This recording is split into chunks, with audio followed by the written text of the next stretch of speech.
Hey everybody. This one's going to be a little bit of an interesting topic. I would highly recommend that you stay tuned and listen to the whole thing. I just received a memo from the individual that they preferred that I didn't talk about or post this particular topic, and I have to explain why I think I should go forward with this. The person to give me a verbal agreement that they wanted to do this. We coordinated this. They originally blew me off because they were incapacitated a couple weeks prior. You'll notice towards the end, once we get towards the 2 hour mark, he immediately wants to turn off the conversation, and then he freaking ghosted me for about 24 hours.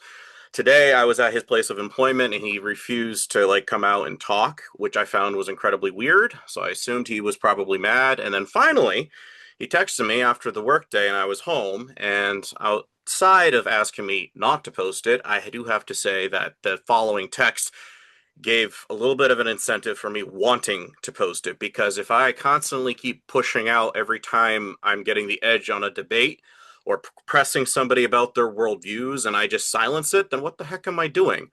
Let me read the text. You will see as our episode talks about these topics what I'm going to be inferring. He states, for clarity, I'm uncomfortable with equating the decriminalization of homosexuality, birth control, and abortion with eugenics. This is an extreme view that hurts my employability, which really it does not in any way, shape, or form. Quote, I am very comfortable with my worldviews, so he says. I really would have preferred if you gave me a better idea of what I was walking into. As I told him, I says, you basically just come in and you explain your worldviews as you see fit. There was nothing underhanded about this. Next, he says, that was not a discussion of philosophy. Well, that is what he was coming into the premise of, is trying to explain to me his worldviews. As you will see, we do actually touch on philosophy and your world perspectives, and mine is based on the spiritual realm. His is based on secularism. So therefore, no wonder there is a misunderstanding occurring between an agnostic. He goes, that was you throwing conspiracies at me and trying to connect way too many dots to tell me that my worldview is that of a Nazi or Satanist.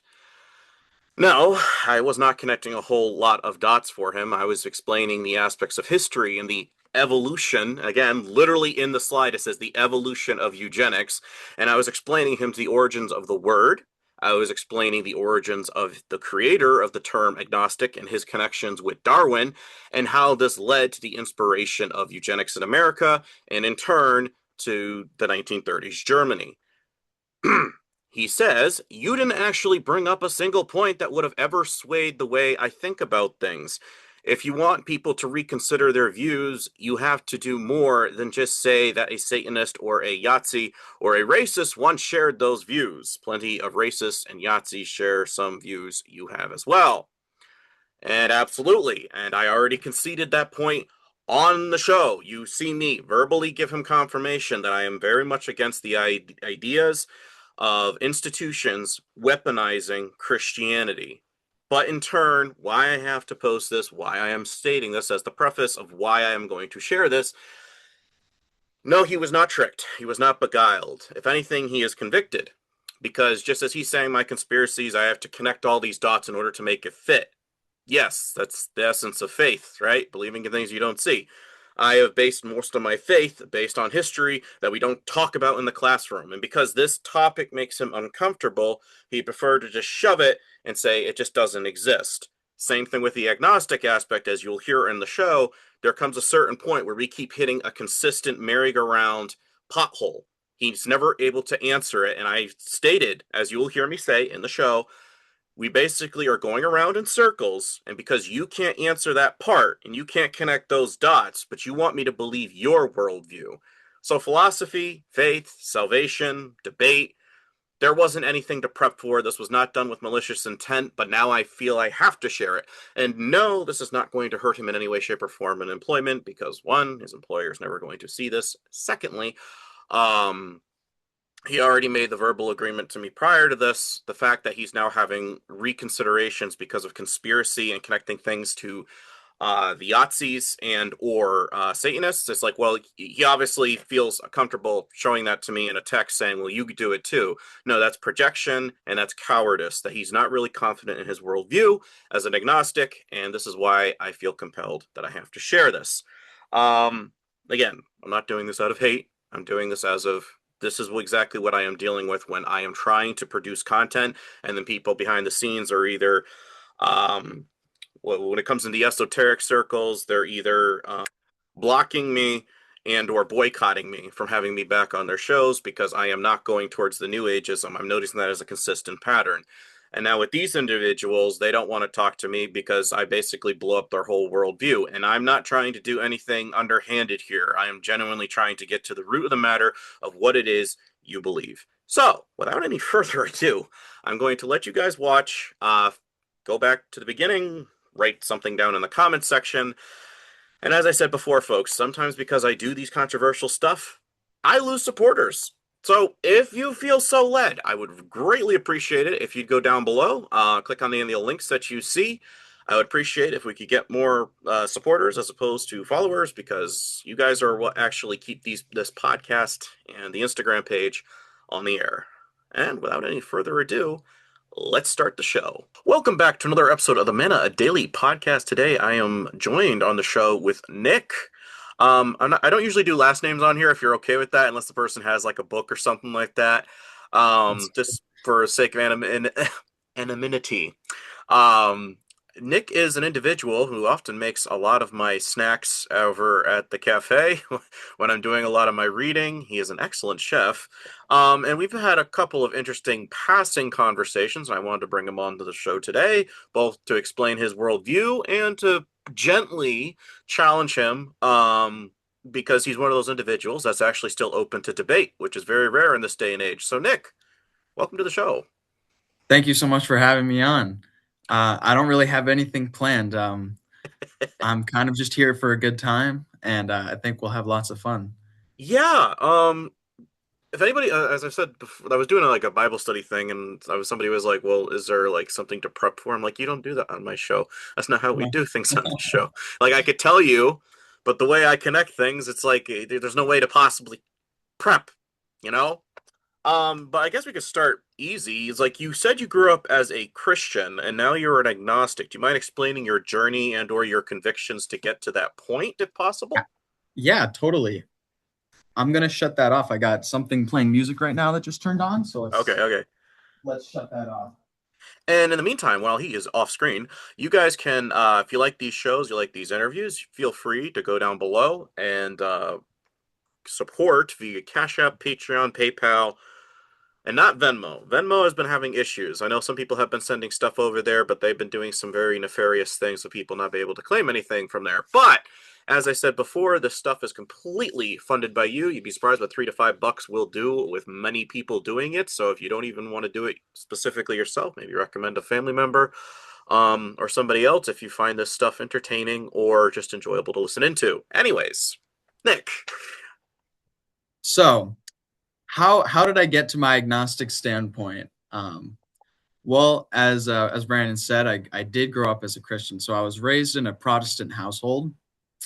I grew up kind of going to congregational church every Sunday. Um, and I think as a kid, and as many people are kids going to church, you kind of don't like really fully understand it. You kind of go and you're like, all right, this is what we do on Sundays. And so I did grow up with that surrounding me. As I got older, I'm not really sure what drove it specifically, but I mean, I started to just ask questions and be like, I remember when I was younger, this might be silly, but like I learned about space and I was like, Mom, if space is above us, then like where is heaven? And she's like, well, heaven's kind of like not here.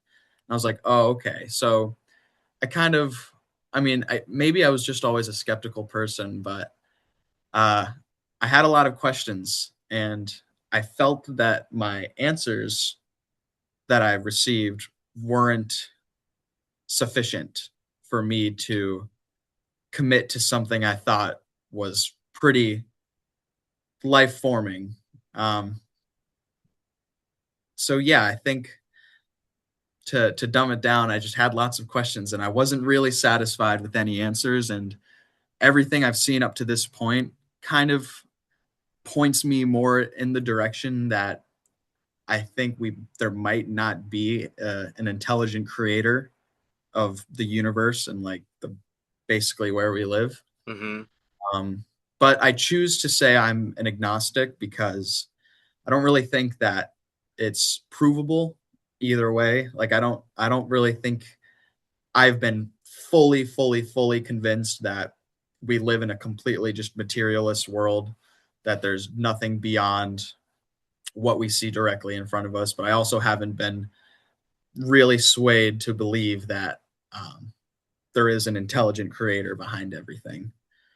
Hmm.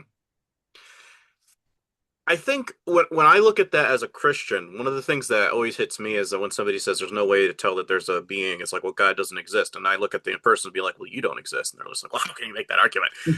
Like, well, I don't know. I look around and personally, I see things formed. And I don't think I became a Christian until I was about 12. Um, and even then, it was very hard for me because it was like, this doesn't make sense. And I think in part, I was doing it because it's like, well, I always seem to be getting in trouble.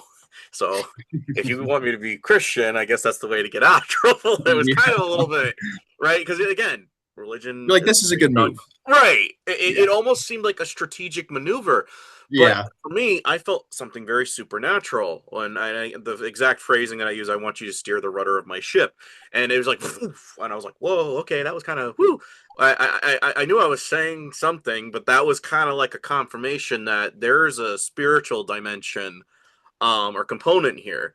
I think as well, one story that I always think of, granted, you're agnostic, but this was referring to an atheist. He's walking around, he's in this great national park. What magnificent beauty! It's like, all of this just formed, and the molecules and stuff like that. And he suddenly sees a bear. And so he starts running, he trips over a stump, and he's like, oh God, the bear starts catching up to him. He gets up, he runs a little bit faster, and then he trips again. The bear's right on top of him. He's about to sway his paw. And he says, oh God, save me. And everything suddenly just freezes in time. And the Mm. heavens roll back in the clouds, and you hear God's voice saying, all your life you've denied my existence. Now, at your moment of death, you decide to call out my name. And the guy's like, "Well, it may be too late for me, but if possible, could you at least make the bear a Christian?" And God says, "Very well." The bear pulls down his paw and folds them together and says, "Lord, bless this food that I'm about to eat." I've always liked that story because I think in part saying that God doesn't exist is an equivalent of almost saying you don't exist. And I think I've mentioned before in the cafe, for me, it's a bit of a form of existentialism, which is Søren Kierkegaard. It's taking personal accountability that if something is out there, right, even though I can't visually see it, but I know that I have a purpose and I know that I don't equal zero because you can say everything comes from nothing, but nothing comes from nothing. It has to That's come from something. that is definitely a way to think about it. Right. And Um, if we're made in God's image, we in turn, are we supposed to be reflecting what is our creator to our fellow man? well, if we are created by God in His image, then that maybe should be what we're doing. But Right. I also something for me that I think about is like observer bias, Right. where Right. because we have evolved to this point, by the way I think about it, because Right. we've evolved to this point, um, and we have consciousness, which is a great mystery to me still, but we have consciousness, and we can observe these things, that it's not unnatural to try to prescribe meaning and a cause behind it. Mm-hmm. Well, I mean, of course, there is technically a cause for everything, right? So, don't know how the universe was initially formed or why we have like a physical plane of existence or not, Right. but the mere like existence of life and consciousness, while it is a great mystery, like I don't know, it just doesn't quite convince me that there's an intelligent creator. I do feel that like who we are biologically is a result of evolution and natural selection. I feel like I can um, not justify, but I can reason with the idea that, you know, we are the way we are because of natural selection, because we've evolved to this point, not because we have a creator. But I don't think that was really too anything in depth. That was just kind of my. No, you made me think though. Do you have electricity at your place? I do. Yeah. Do you pay for the electricity? I Or do pay somebody for in there? the, Yeah, we all need. yeah, I pay for that electricity. So would you say that in essence that even human beings in general have a form of energy about them or consciousness? Human beings, I would say to both of those, we definitely, I mean, we have to have energy. I mean, it depends on how you define energy, but I Hmm. mean, we certainly have consciousness. We have this ability to reflect upon memories and make decisions and think. But I don't know if consciousness is like a very complicated thing that's been constructed by our brains to help kind of deal with the weight of living in any world, just being alive, Right, right. finding a way to be like, okay, well, I'm different from animals that are animalistic or barbaric or however you want to say. Like, I'm beyond that. So I kind of feel like energy and consciousness are two different things. Okay, let's look at it a little bit more like this. Would you say that I have a lampstand over here in the corner? That's how I'm Mhm. getting light on my face so you can see me. Yeah, Otherwise, it'd be a very dark room right now. that's A true. cold room. Um, and if I didn't have that, right? Hmm. When we're trying to describe to somebody that I just had an idea, we usually will depict it with a little light bulb moment, right? We'll put a light bulb over somebody's head and stuff Yes. like that. Yeah. And without you flicking a switch, that conduit of energy to give you a conscious thought Hmm. doesn't exist.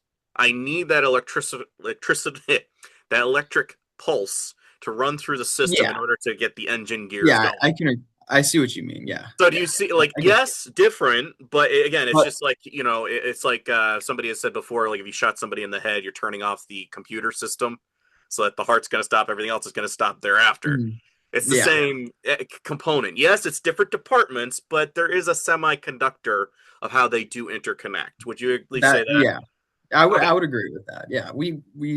Your brain has neurons firing and stuff flying. I mean, I'm not a neurologist, Okay. so not too highly educated on how the brain works. But yeah, I would say there's something has to make it tick, right? Right. And for me, I would even go a step further. It's like, well, I am paying a company to give me that pulse of electricity or energy so Hmm. I can see through my house. Would you say that that's just given to you through evolution? That's given to you through the sun? That's given to you The just sparks out so of like nothing?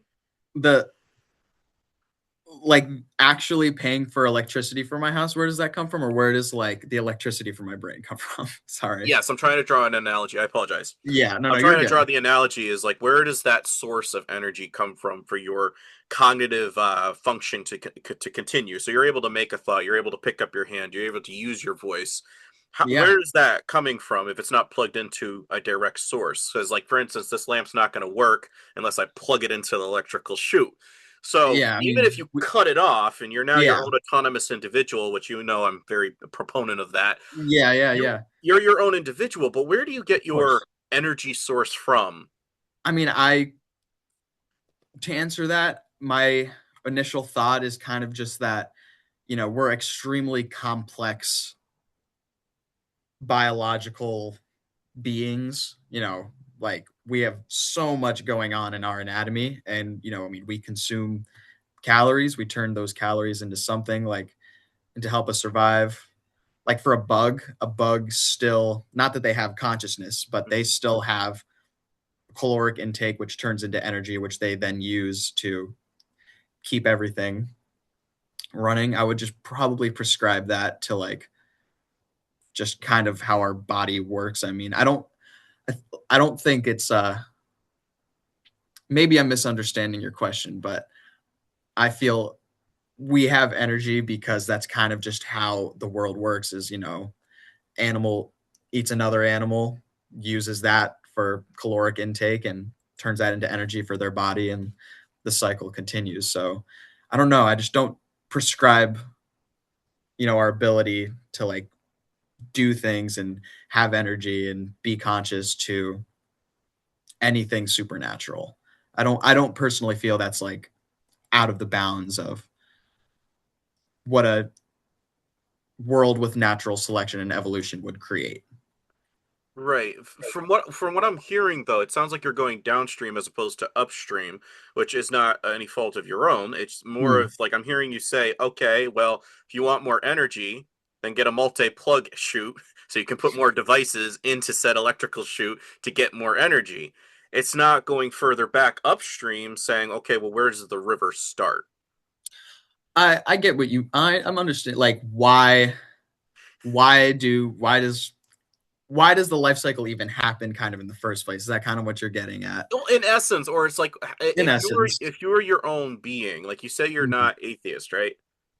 I don't like to say that I'm an atheist. I mean, I wouldn't say I believe in God currently, but I don't know if that makes me an atheist because I'm not super convicted in that. Like I truly feel like I can't answer that question, and I kind of feel like it's not possible to answer that question. Well, I find like atheism and evolution are very complementary cousins of one another. One fills in the void of I can't explain it, but I think this theory might stick, Yeah, right? And that's why yeah, I said before, like for me, it's hard to grasp that concept because the way I asked my buddy, he was very big into the maths. I'm not a math guy, but I thought I'd ask him a question because he was a very smart man. Despite the fact that he worked for TSA and now is working for the IRS, I was like, you just like hurting people, don't you? Couldn't understand that. Um, but I was asking him, I said, so Sammy, you're basically telling me you don't know where you come from. And he's like, what are you talking about? I said, well, according to your atheist outline, is that you come from space. And he's like, yeah. yeah. I said, more specifically, what? Well, a meteorite. I said, great. Now we're getting somewhere. Where did the meteorite come from? Space dust. Okay, cool. Space Great stuff. dust. Yeah, It formed into the space dust tumbleweed, crashed into yeah, the sun, pummeled to yeah. the earth, Boom. sea Things urchin, were flying right? around. Neanderthal ape or ape Neanderthal man, right? Eventually we get to that point. I said, cool. My question to you then, where does the dust come from? Yeah, I mean, I think we're just moving all the way back, kind of to the question of Or like, are we? Because I presented. I said, so if you say space dust and the Bible says dust of the earth, I said, isn't it ironic that at a certain point you and I just hit a collision where both creation and atheism is finding a common ground that we come from dust at a certain point? One is giving kind of a vague timeline. It's kind of like, it's yeah, conjecture. I don't really know. Maybe I'll add another zero onto there and then it'll make sense, right? I said, but eventually you come to an infinity of zeros and you equal nothing. And I'm like, I don't think you equal nothing, Sammy. You mean something. yeah, You're your own person. Whereas the other one are again, whether true or not, it acknowledges an artist, a timeline, and a creator, and gives roughly 6,000, maybe 10,000 years. Again, if you want to yeah, keep arguing, but it's a lot less arguments of that point. Whereas the other one's like, are you sure about the dinosaur thing? Are you sure about right? So what's your answer for that? Because for me, some people, and I'm not saying myself, because I was like, yeah, I think there is different strokes for different folks, and you're very specific when you're saying agnostic. Some people say that agnostic is just basically a rebrand of atheism. It's like a higher yeah, tier to make yourself sound a little bit better. How would you explain yeah. that though? If I mean, atheism, go ahead. yeah. If Sorry to atheism interrupt. isn't your basis, that's all I just wanted to. Yeah, I think even if the kind of materialist explanation has holes in it, Hmm, it doesn't turn me to look for the explanation of a creator, even if it's has holes in it and I mean, it doesn't like it doesn't explain where material came from. right. Everything started at one, like there's some reason we have a physical plane of existence, and the atheist perspective doesn't have an answer for that. Um, but I would say in my brain there is less evidence to convince me that there is like a supernatural being or entity beyond our plane of existence that intentionally made things. And I do feel like, well, the atheist perspective doesn't explain that question of where everything came from, it aligns more with how I think I view the world. I could see the system of natural selection like working.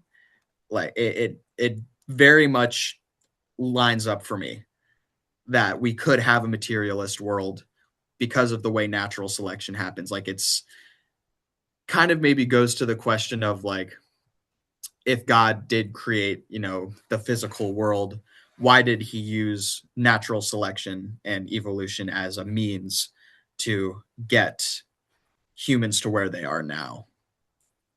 I think you just answered your own question without even realizing it. When he's Enlighten. talking, are you familiar with the story of Nicodemus visiting Christ by night, the Pharisee in John chapter 3? I'm not familiar with that one. Okay, well, he was a I'm gonna look Pharisee, but right he's over now. here saying, "I see something different, but I'm not going to see you during the day because I got the robes, I got the prestige, I got the clout. What are they going to say if they see me talking to you? But I have questions." And he's over here asking the questions of, well, how is a man supposed to be born again? Am I supposed to re-enter into my mother's womb? Like this doesn't make sense to me. And Christ answers him. He says, "That which is born of flesh is flesh, and that which is born of spirit is spirit."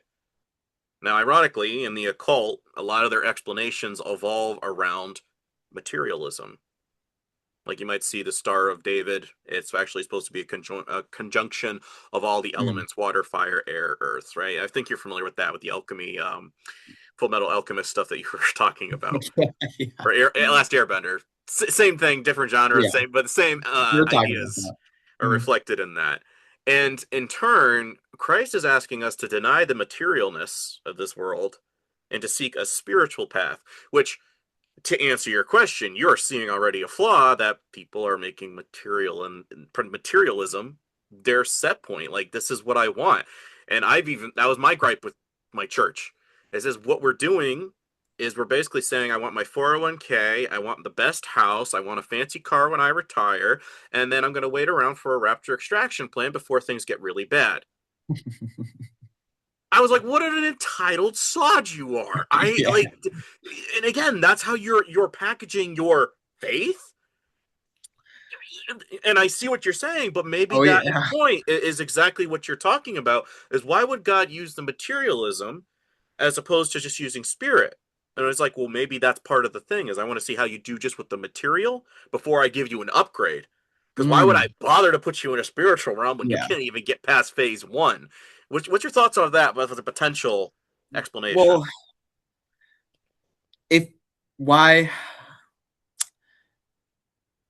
like kind of like we need to prove ourselves before we're allowed to attain enlightenment. Is that kind of what you're saying? Not necessarily enlightenment. If you're going by, and again, I say this very gingerly because I don't want to scare you away with big conspiracy theories.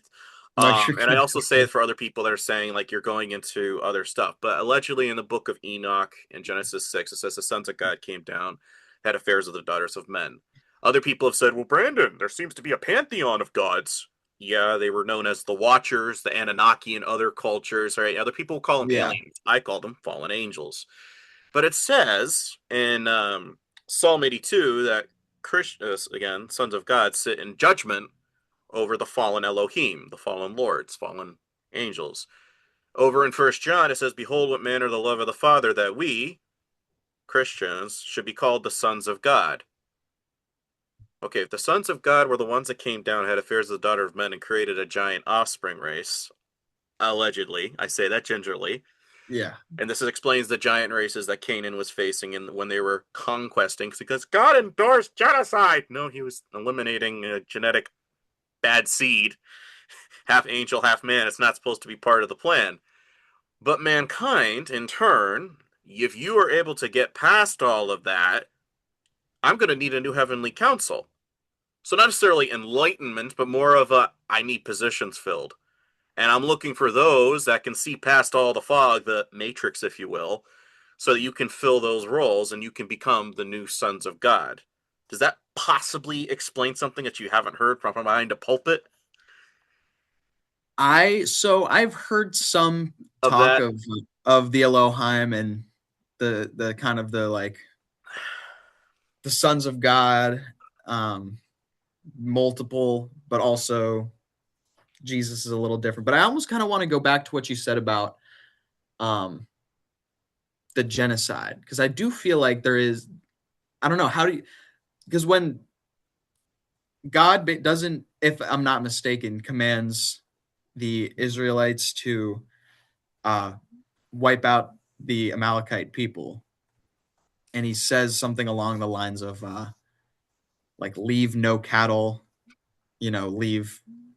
And then they even asked, they're like, should we take, their children? Should we take their best cattle? And he was like, God was like, no, like wipe them out from existence. I'm curious how you Justify that? not, I don't want to use the word No, right, justify right, because right. I hear what you're saying, though. you might not really consider it genocide the way you think about it, but that's how I perceive it. Hmm. And I kind of question why the Israelites were allowed to sin and be rehabilitated and find their way, and other societies aren't given that same purdue, that same option to be shown something and maybe They are change their allowed, but the ways. thing is that at the time you had to become part of the, chosen people. You had then have to deny your gods. It's kind of like the story of Ruth. Your gods will be my gods, blah blah blah. And she's giving it, basically full concession. I'm not going to do what they did. Allegedly, and this is as far as I know, they said that a lot of the Nephilim were known to be shapeshifters. So if they turned into a cow, they turned into a goat, they turned into like a Wendigo. Like, again, Mhm. I take some of those stories that we hear as don't just toss it out like, oh, that's just made up. Because there's stories Yeah, that I listen to where some military people are still encountering things over there in the Middle East and they don't have an explanation of any rationale to make sense of it. But right if now. that's yeah, there's a channel that I follow. I might have to look it up because I'm Smoke Pit. I think it's a Smoke Pit. But he'll play a lot of clips like guys are flying around in their helicopters and they'll see like this big giant figure sitting by like a fire with some residents. There's other Mhm. stories where like towns are completely abandoned and the residents are acting really weird and they're talking about giants and stuff like that. Whether or not these things are true, I don't take every story as in, huh, that's weird. They're probably just high doing, cocaine or something. No, Yeah. I think there's a tangible, possible explanation to these things. Because, again, take it with a grain of salt, but there's some things we can't explain. And I'm at least open to saying maybe there is a supernatural element at play. And I have to look at it again as a Christian from a biblical explanation. What could possibly be an answer for that? And considering not all of them were wiped out, and we still have incidents like that today, maybe there's a component at play here. As well, the concept of cities was not biblical. The original city was built by Cain,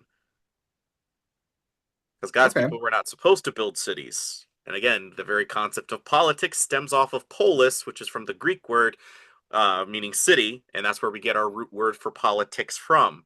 And you Mm. start arguing left, right, this thing, that thing, right?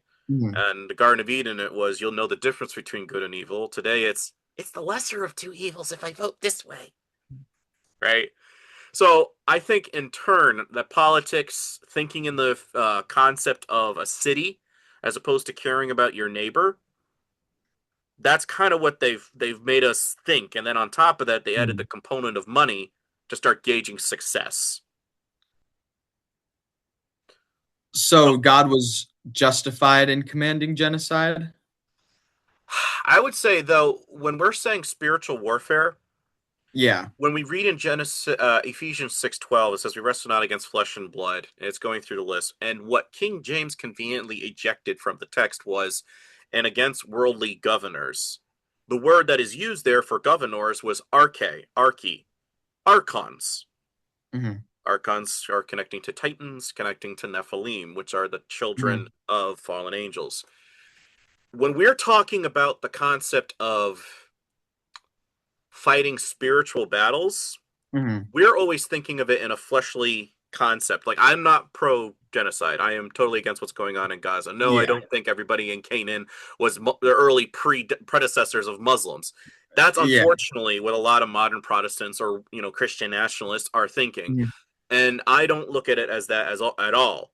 I do think that there was a race that was committed half from a half spiritual realm, half spiritual physical realm, and that offshoot was a curse, and therefore God had to eliminate it, and He wanted to utilize His people to do that. Why? Because the average sized person, like you and myself, are going to take out things that are at least 4 or 5 feet taller than him, aka Goliaths. How? That is physically impossible. Ah, yes, but with the spiritual component, all things are possible. So I'm not saying, again, So you don't really view like the Canaanites as Muslim, people. not even You view necessarily them people, as like something not super hybrid. connected to our realm, a hybrid. So I guess I'm wondering if you can see how somebody with my viewpoint Hmm. would take issue with, because essentially I don't necessarily, similar to my agnostic viewpoint, like I don't really know for sure that the spiritual realm is even real. I Fair. think, and with all due respect, I think many people share this viewpoint. They view a lot of stuff in the Bible as early mythology Hmm. of kind of the Christian history. Um, so I guess in that viewpoint of somebody that is an atheist and believes the Bible is mostly mythology with historical events placed into it, how do you justify that without spirituality? Because that's how I have to think about it in my brain, is because I don't have a way to be like, these are not even of our world, or these deserve to be have their life ended, because I have no way of knowing if they're not just humans with different culture Fair. than they had, and they really did just wipe people out. So I would have to ask this question in Yeah. order to answer yours. Where do you go when you die? Well, I think if you held a gun to my head and I had to tell you what I truly, truly believe, I would say I think it's most likely that when you die, your consciousness disappears Okay. and you simply cease to exist. Kind of like the idea of what can you see out of your elbow? Nothing. That's where you go. You are just, there isn't a second plane for you to go to. Okay. It's kind, you kind of are just gone. If that's what I think is most likely. But there is the part of me that hopes that there could be a spiritual, it's a kind of secondary plane of existence where my consciousness doesn't have to cease to exist. I Okay. wouldn't mind it, but I truly, I would say at the end of the day, I think it's most likely your consciousness ceases The to lights go exist. out. Yeah. Interesting. Because from my perspective, that's kind of like you didn't pay your light bill. So again, like they tend to for the guys next door, they come and turn off the electricity. Does that mean that light doesn't exist anymore? That you can't get solar panels or the electricity company just disappears? That life doesn't continue on for the rest of the beings that are still in existence after you've kicked the bucket and you're now become worm food? For me, that's kind of asking the question. So if you dissipate, in Mm-hmm. essence, it goes back to the evolutionary scale. You go through the cycle, you become worm food energy for some other being, and everything Mm-hmm. continues in that cycle. But again, this goes back to, all right, so we're just plugging in more things into the electrical chute, but we haven't exactly established where does that electricity come from. Now, for me, that sounds like you're just basically saying, okay, electricity company doesn't want me anymore, poof, and you disappear into nothingness. Well, that's the thing, is I don't necessarily believe there is an electricity company. Uh, I think I think maybe everybody is their own individual company, if that makes sense. So you We create have our your own biological ways of creating energy that have amassed over millions of years. Our bodies have figured out how to take in energy from the world around us. right. Um, Similarly to almost every other animal or being, So even you end up plants. becoming more of a magnet. Yeah, Do magnets ever lose their attractive component? yeah. How? Over time, it dissipates. Really? Yeah, I've never heard that about magnets though before. Jamie, pull up. Do magnets lose their magnetism over time? Yes. So we can do a little bit more than just the Yeah, initial. yeah. Interesting.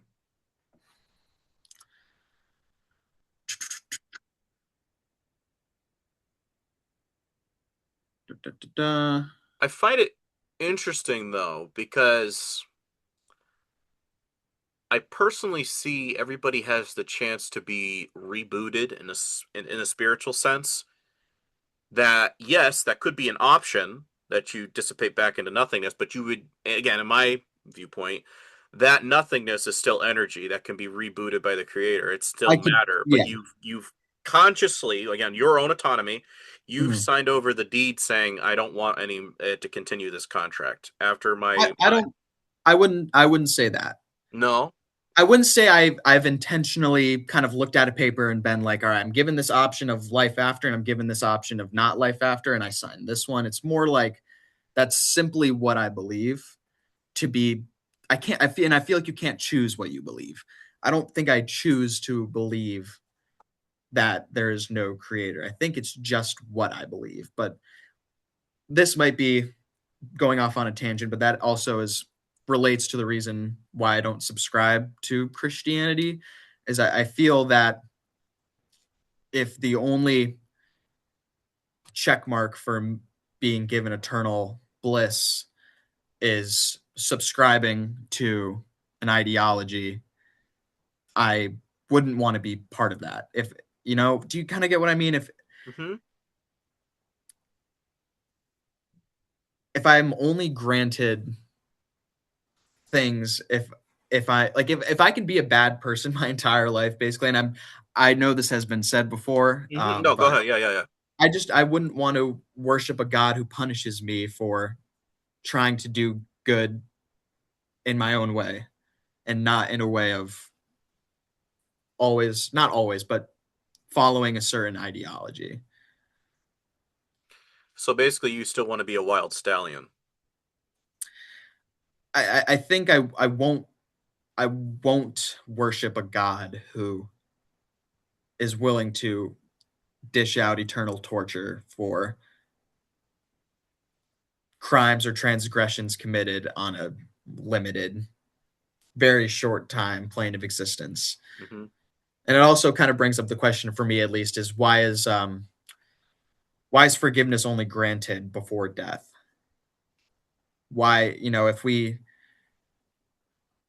if if you don't, I guess, give your life to Christ while you're alive, I don't know. I don't really see why death and being in the material world, why you have to do it in the material world rather than why can't I be forgiven once my if my consciousness and my spirit still exists beyond my physical body and I'm still in some ways learning and thinking, why is forgiveness no longer granted and I am punished? I think it's very interesting. I wrote that in a fictional series one time that somebody was, the priest guys were coming over to him. They said, "Have you made your peace with the gods?" He says, "I figured there'd be enough time to get just do that when I get there." A little bit of an arrogant, thing. They're like, "What the hell? Like, you just." It's like, but I understand where you're coming from. But I think this would come down to the question, and I think a lot of people are going to get a little bit freaked out when I ask you this question because it does challenge the Trinitarian beliefs. Who was Christ?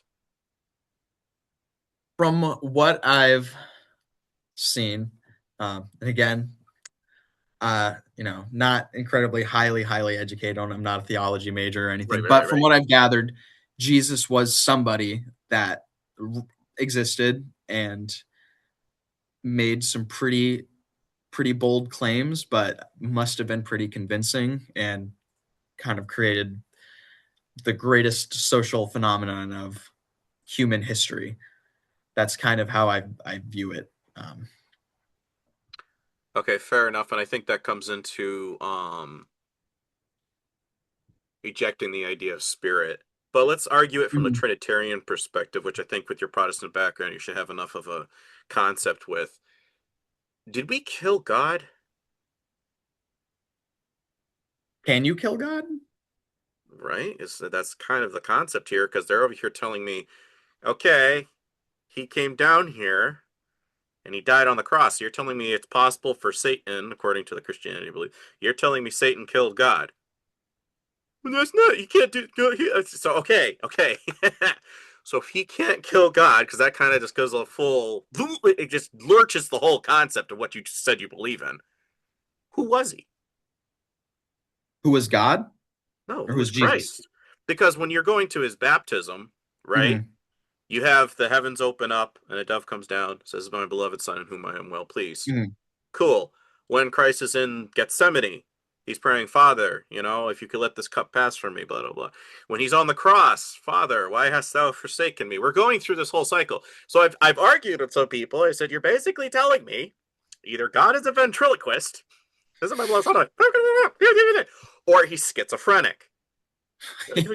No, okay, so if he's not any of those things, what does the Bible also say? Well, it says no man knows the day or the hour when the time of the end, right? Well, how would you not know that? If you're supposed to be God in the flesh, how do you not know the time of the end? That sounds a little bit redundant.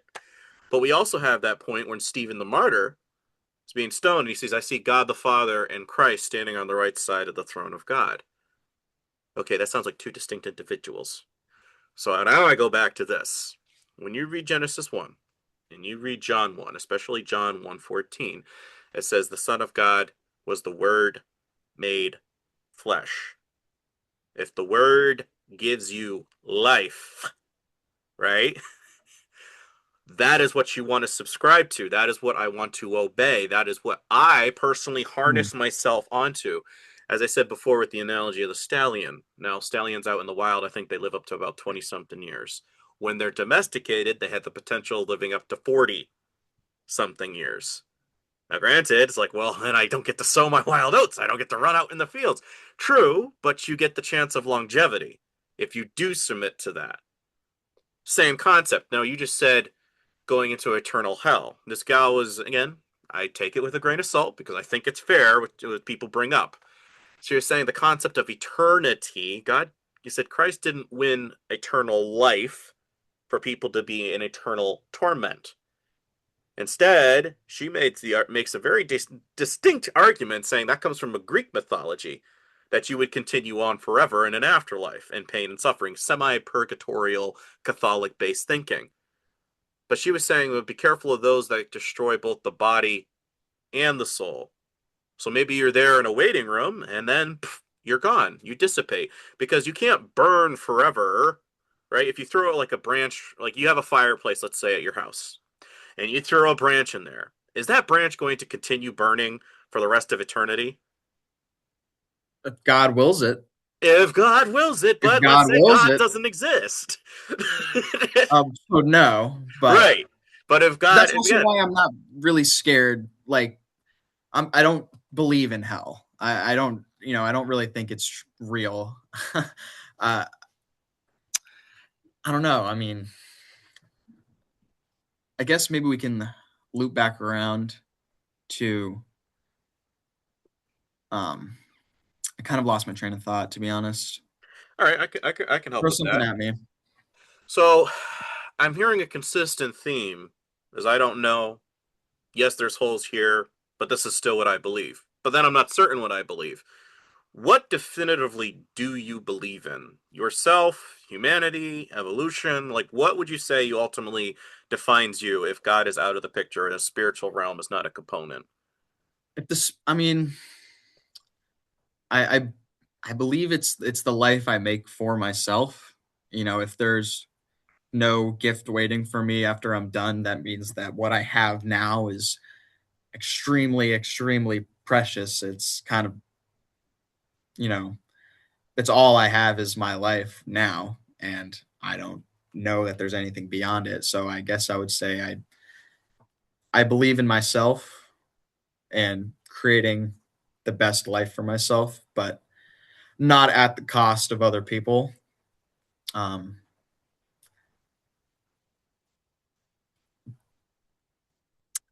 I feel like you might ask me the question like, oh, well, why do you feel we should do good things for other people? Like, why should we have morals? And um, I, part of me does think that our moral statements are kind of just like reflections of how we feel about certain things. Hmm. Um, like, for example, murder. We can all kind of agree murder is bad, uh, not good to be murdered or to murder people. Um, but in kind of in a world where there's no ultimate goal or objective, it kind of one could argue is meaningless whether you murder somebody or whether you don't.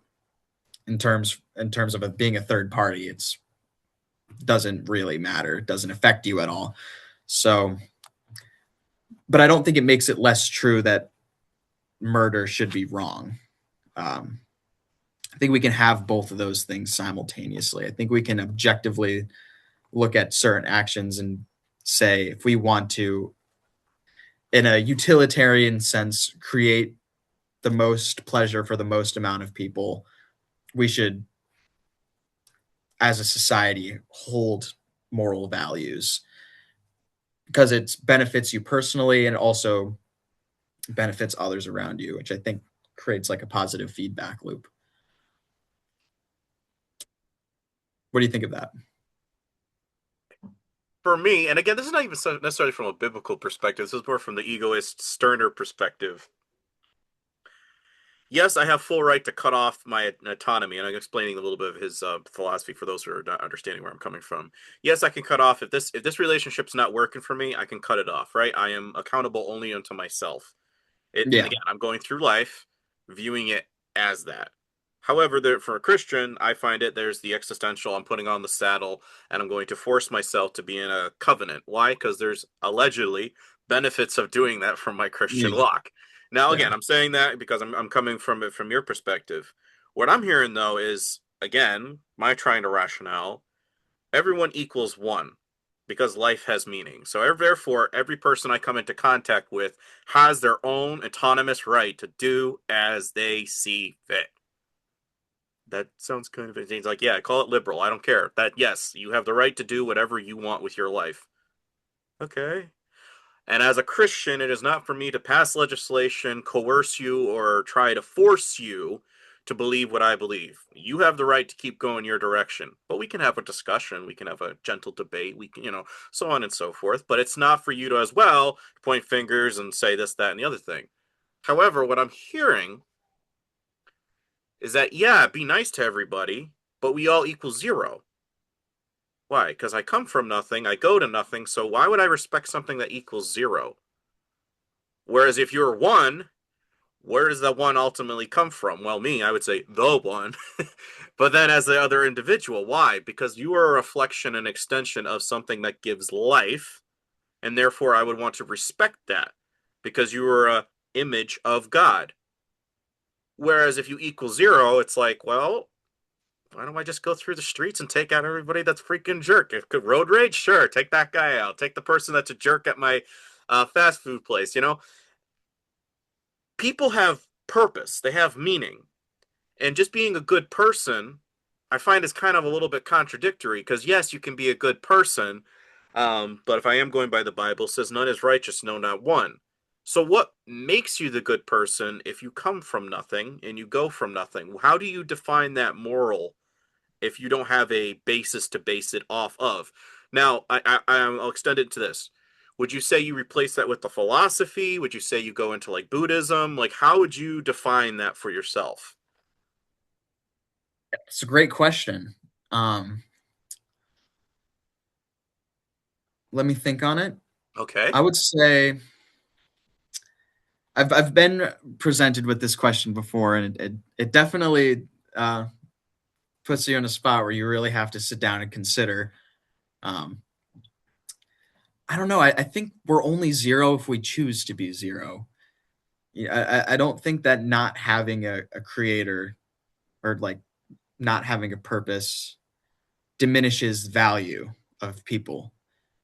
Uh, I think we still I think regardless of whether you're religious or not, we value life uh, very highly,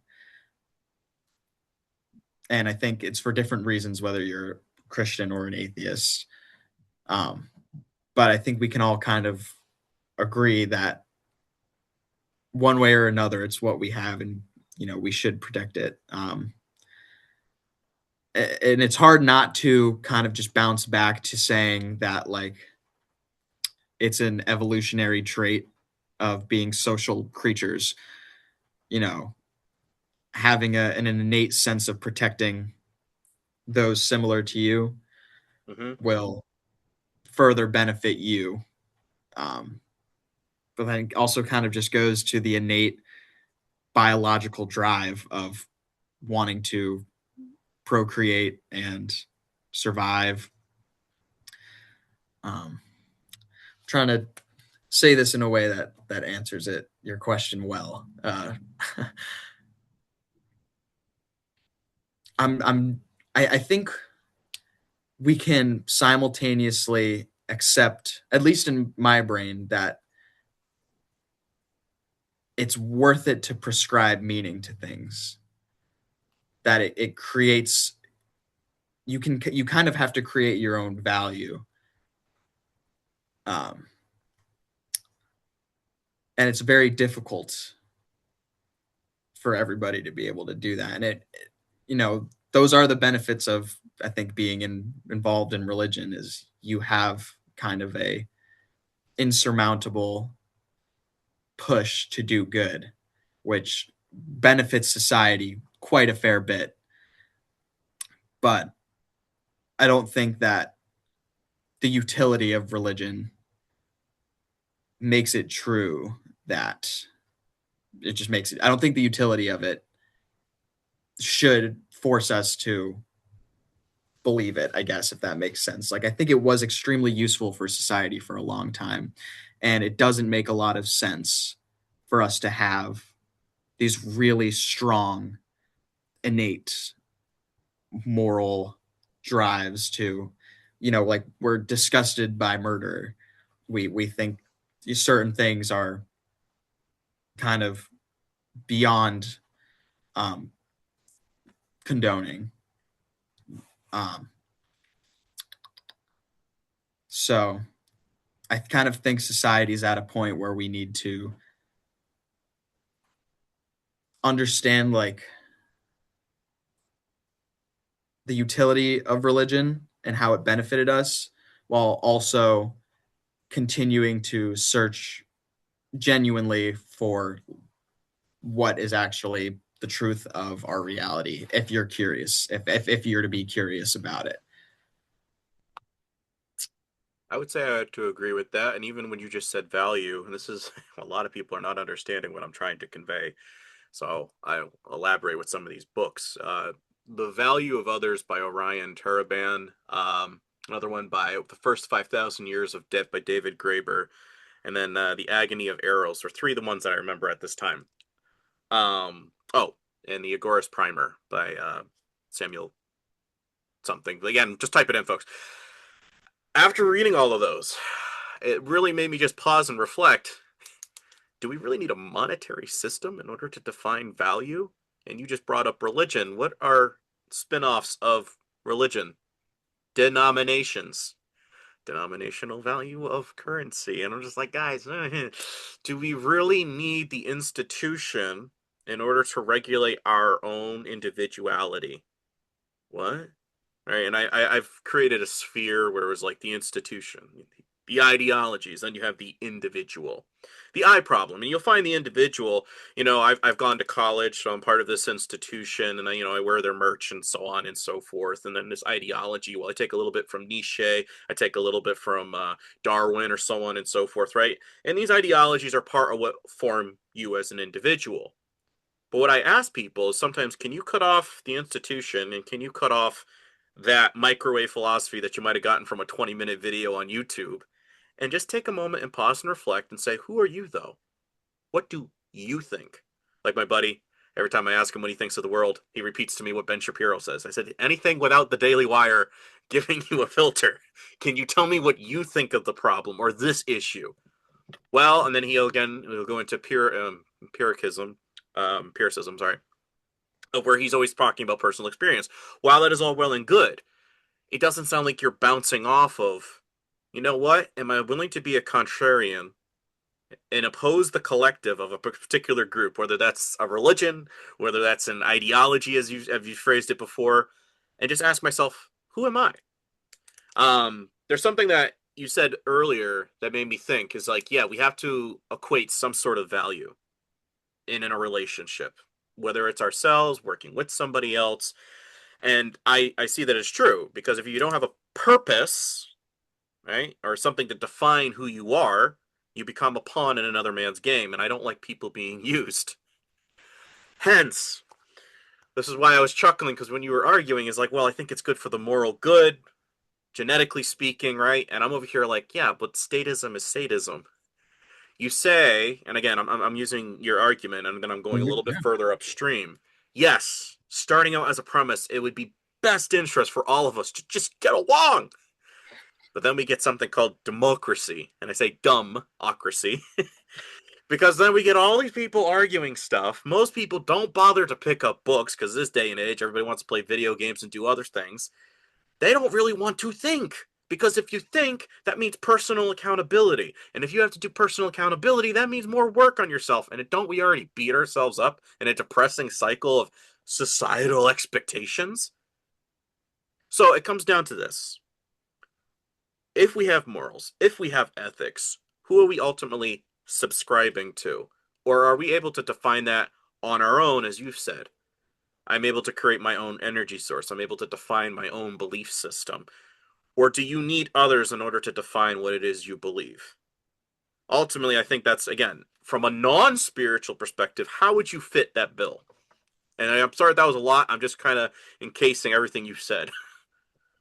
Um, would you reiterate your main So, question? all that being said, if Yeah. we end up hurting each other, if we go by the secular terminology, liberal democracy, statism, right? I Yeah. honestly find it ironic. Every 4 years, we beat somebody else, and there's like, well, my guy's now right. And he's the right choice because welfare, it's helping the poor, it's helping this group, it's helping that group. And the other one's saying, yes, but we're saving money and we're not going to war and we're doing this thing. It's like, yeah, but somebody, whether it's in our country or domestic, sorry, domestically or abroad, somebody's getting hurt based off this system.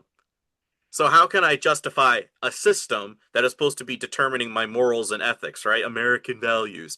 Well, your American values are killing kids in the street of Gaza because you're making arms sales to a particular group that thinks it's okay to do that based off of a religious book. So tell me, how do you define morals and ethics if the system that is supposed to be substituting what you could say is the spirit, the Bible, right? If you're truly following it outside of Christian nationalism, if you are truly following what it says, how would you fill in that blank? Is there a person you can point to? Is there an idea that you can fill in that blank of what morals and values are while taking away the collective of humanity? I mean, I do think morals are expressions of emotions. I do think I'm not certain that things are objectively good or objectively bad in the world. You know, an animal kind of going after another animal, ripping its neck off, puncturing its lungs, kind of suffering for 10 to 15 minutes Mm-hmm. is the most intense pain and cruelty that almost you can get to, bar burning it up, something like that. It's Okay. pretty Can you bad. repeat that? Because you glitched up when you're saying it was pretty much, and then you. Sure. Um, Morals, I'm not sure if they're objectively good or bad. For instance, an animal eating another animal could lead to the prey suffering for a long time Right. That and part we then got. dying without any real justification for the suffering. But to the animal eating the prey, for the predator, it's good. You are you are continuing your life. You're just kind of doing what you're doing. I mean, if you want to say good, it's good for the animal to continue living. Um, so that's kind of why I'm not certain on moral objectivity. Um, but then that also begs the question of do I why would I think about morals then as an atheist if they're not objectively good or bad? Um, and kind of like I said before, like I think we can still hold these values even if they're not objectively something that exists or something that is necessarily true that, murder is bad. We can still hold the value as a society that murder is bad because it creates pain and cruelty, even if pain and cruelty doesn't have an ultimate purpose or an ultimate anything. Well, it's hard to, again, I heard some people say there's no such thing as a subjective truth, and it's like, well, that's kind of where we come to a little bit of a disparagement. Did you ever watch the show Daredevil from Netflix? No, I watched the movie when I was a kid and I loved Oh, it. I don't remember the actor, but I loved the old Daredevil. I okay. didn't watch the new one though. There's a scene that I like because you get Frank Castle, which is the Punisher, and you get Daredevil arguing morals and Yeah. ethics, and it's a classic scene. Look it up on YouTube, folks, if you don't want time for a whole series. Just them arguing the basis and the premise. So when I put somebody down, at least they're going to go into rehabilitation. They're going to go to prison, and when they come out, they have a chance at a possible redemption arc. Punisher's over here saying, no, when I put them down, evil is eliminated, right? They're not going to do bad to any more people because I taken out and uprooted the bad in this world. Now, it's very interesting because these are two diametrically opposed oppositions. We're both vigilantes, but one goes to extreme, the other one sees a possibility of redemption. And while I may not agree with one or the other, I do see it's annoying because I'm always sitting in the middle going, I think I'm siding with him today because he makes a very valid point. And there's other times I'm like, but maybe there is a shot at redemption, right? And you sound like that little, go lucky person, like the girl from Fallout. We could possibly redeem everybody. It's like, no, there's some bad people out there, and they don't deserve a second chance. And as you were even saying, so what? You just live your whole life as an evil person, as you see fit, and then at the last 5 minutes, like, yeah, I think I'll accept God now. And yep, got you. We're good now. No. Right. And it does seem a little bit hypocritical. However, you have to take that with the caveat. Because in James it says, to him that knows it is a sin, is it accounted unto him. There are some people's like, I've never heard of God. I never bothered to open the book. Yeah, I know he's out there. Christians are a thing. But I never really bothered to apply it until somebody bothered to talk to me about it. And I think that's kind of where you have to give the benefit of a doubt is you took time to explain something to me that nobody else in this world thought I was worth it. I'm worth something to you. Yeah. And I think that's ultimately what it comes down to because they say time is money, but if God is against the concept of usury because you are charging somebody interest on something that is in their future time, you're robbing God if God is the creator of time. So if time is money, but money is irrelevant to God, but it's a value system that man has substituted before God, that means time is love. And That that goes is back to what you just said definitely, about emotions. yeah, I mean, that is definitely a way to think about it. Oh, Well, again, excuse John me. 3:16, God so loved the world that he gave his only begotten son, aka the word, that whosoever believes in the word or son should have eternal life. Most people have such a hard time just with Christ, let alone the rest of the Bible. Why? Because I personally think there's a little bit of an underlining subconscious thing. That means I wouldn't be able to do a lot that again, I understand what it is because a lot of times when every time he goes after a Christian, they're like, "Well, doesn't the Bible say that wasn't very Jesus-like of you? You shouldn't judge." This is immediately all the stuff that comes with the territory of taking on the mantle of Christian, right? And on top of that, you have to fight with the arguments of Christian nationalism, mega churches, charlatans that are, you can like, they're a grift. How can you not see that they're a grift, right? You have to fight against all of that. And I totally understand it. But this is where I concur with you. The institution, denominations are getting it wrong. But where do I, as the person, try to make it better? How do I define morals and ethics? For me, I try to align it off of God's word. With you, I'm finding it as you're a good person. You generally want to bring good into the world, but how do you, again, it's subjective. It's if it's pain to you, but it's again, it's for the hunter or whatever. It's like for the vegan, you're murdering the poor animal just so you can stuff your belly. For the hunter, saying, yeah, but if I don't do this, I don't continue my longevity. I need the protein. Shut up. Right? So what's your response to some of that? Um, well, kind of processing Yeah, a take your lot of what time. you That just was I said. always go into rant modes. No, you're good.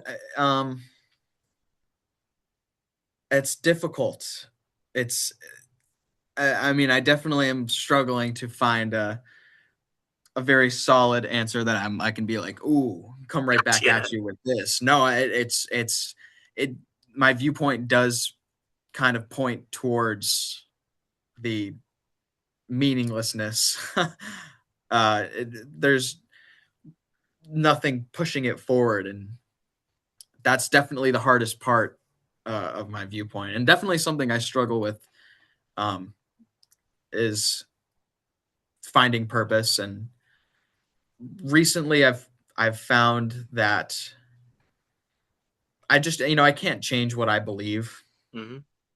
Um, so I found purpose in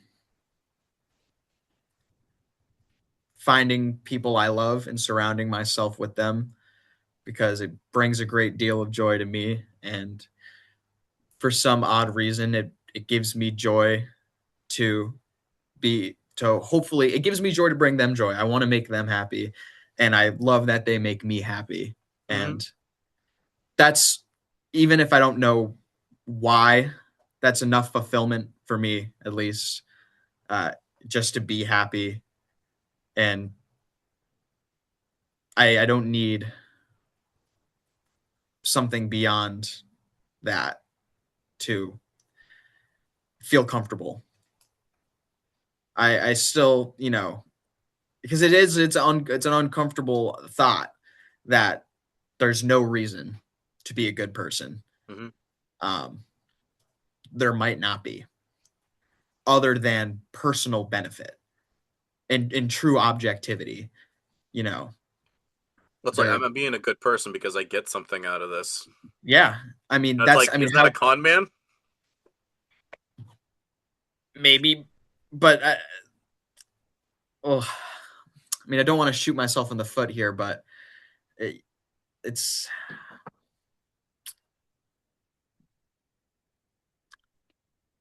I kind of feel like I have two schools of thought, and it's like maybe not even schools of thought. There's a part of me that doesn't think about that, and then there's a part of me that thinks about it, and the part of me that thinks about it is like, yeah, I can't really find, if I genuinely don't believe there's a creator, then I genuinely can't find, um, moral objectivity, and I can't find a real reason other than personal gain to do good onto others. Because I mean, I think personal gain isn't enough for it to be truly morally good. But there's also still the part of me that has the emotional response to hurting someone. I feel guilt and shame if I hurt somebody still, you know, even if I don't know where that comes from. Um, Your emotion is your conscience. what is conscience? What is your Exactly. consciousness? Yeah, I mean, For me, I so go back. It goes back to the light bulb moment. Is something's over, giving. Like I understand my purpose is a light bulb. yeah, It's supposed to illuminate the room. What's giving me the electricity to do this? yeah, And again, as the light bulb, I don't know. I'm just doing the yeah, function that I'm supposed to do. But this is when the light bulb literally starts thinking, where do I come from? What am I yeah, made of? And it yeah, goes back. And again, it has to trace itself back to the source. And it's got to, do like this 3D thing where you're going through the wires and stuff like that. And you're trying to figure out, what do I come from? What is energy? What am I? And again, I think that's the premise of a lot of movies too. You're falling down the little whirlpool, Alice in Wonderland, and eventually you have to do that journey of self-discovery. What am I? Where am I going? Where do I come from? And what am I going to do about it? yeah. It's definitely, I think, something that's definitely something everybody grapples with, and we all Yeah, deal with it in different ways. And I do apologize. I don't mean to go in a loop. I sometimes I yeah I don't want to go in a loop. I feel like we might be because we kind of keep going back to like, oh, but where does that come from? Like, where does your very emotions come simply. from? Well, again, I Can think like, kind of it does come could down all to just be the number one. biological. Yeah, it Oh does come yeah, down keep to the going. number one question is again, you're at a certain point in the stream. This is where I was doing with Sterner stuff. It's like, fine, you're your own person. But when you're born into this world, it doesn't necessarily mean you have a conscience. You're still an infant. So what are you going to do? Who gives you those morals and ethics? It's a caregiver. You're either a ward of your parents and or somebody is taking care of you. You can't just say, boom, I'm my own individual the minute you come out. No, somebody has to nurture that. So while it's Mhm. good, yes. If anything, I would say it's coming into your own. But once you come into your own, how do you do it? In today's modern world, unfortunately, I see a lot of people, they subscribe to a YouTube person to explain it to me. And they're like, again, microwave philosophy. They're like, that's me. Okay, but what do you believe? Can you able to write it out? Are you able to read a book? Are you able to tell me? No.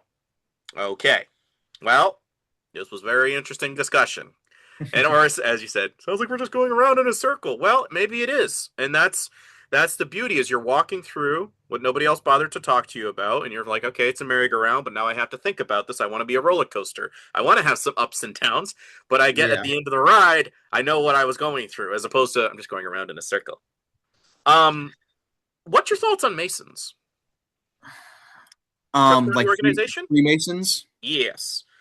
I got some of those Oh, slides to help shake it up a little bit for you. thank you. My Thank you. Thank you. No, I appreciate it. I genuinely am doing my best to be honest and have like a good faith conversation. I'm trying to be unbiased, but also stay true to how I view the world and what I think to be true. But my dad was actually a Freemason. I didn't really know too much about them, other than I would sometimes go to the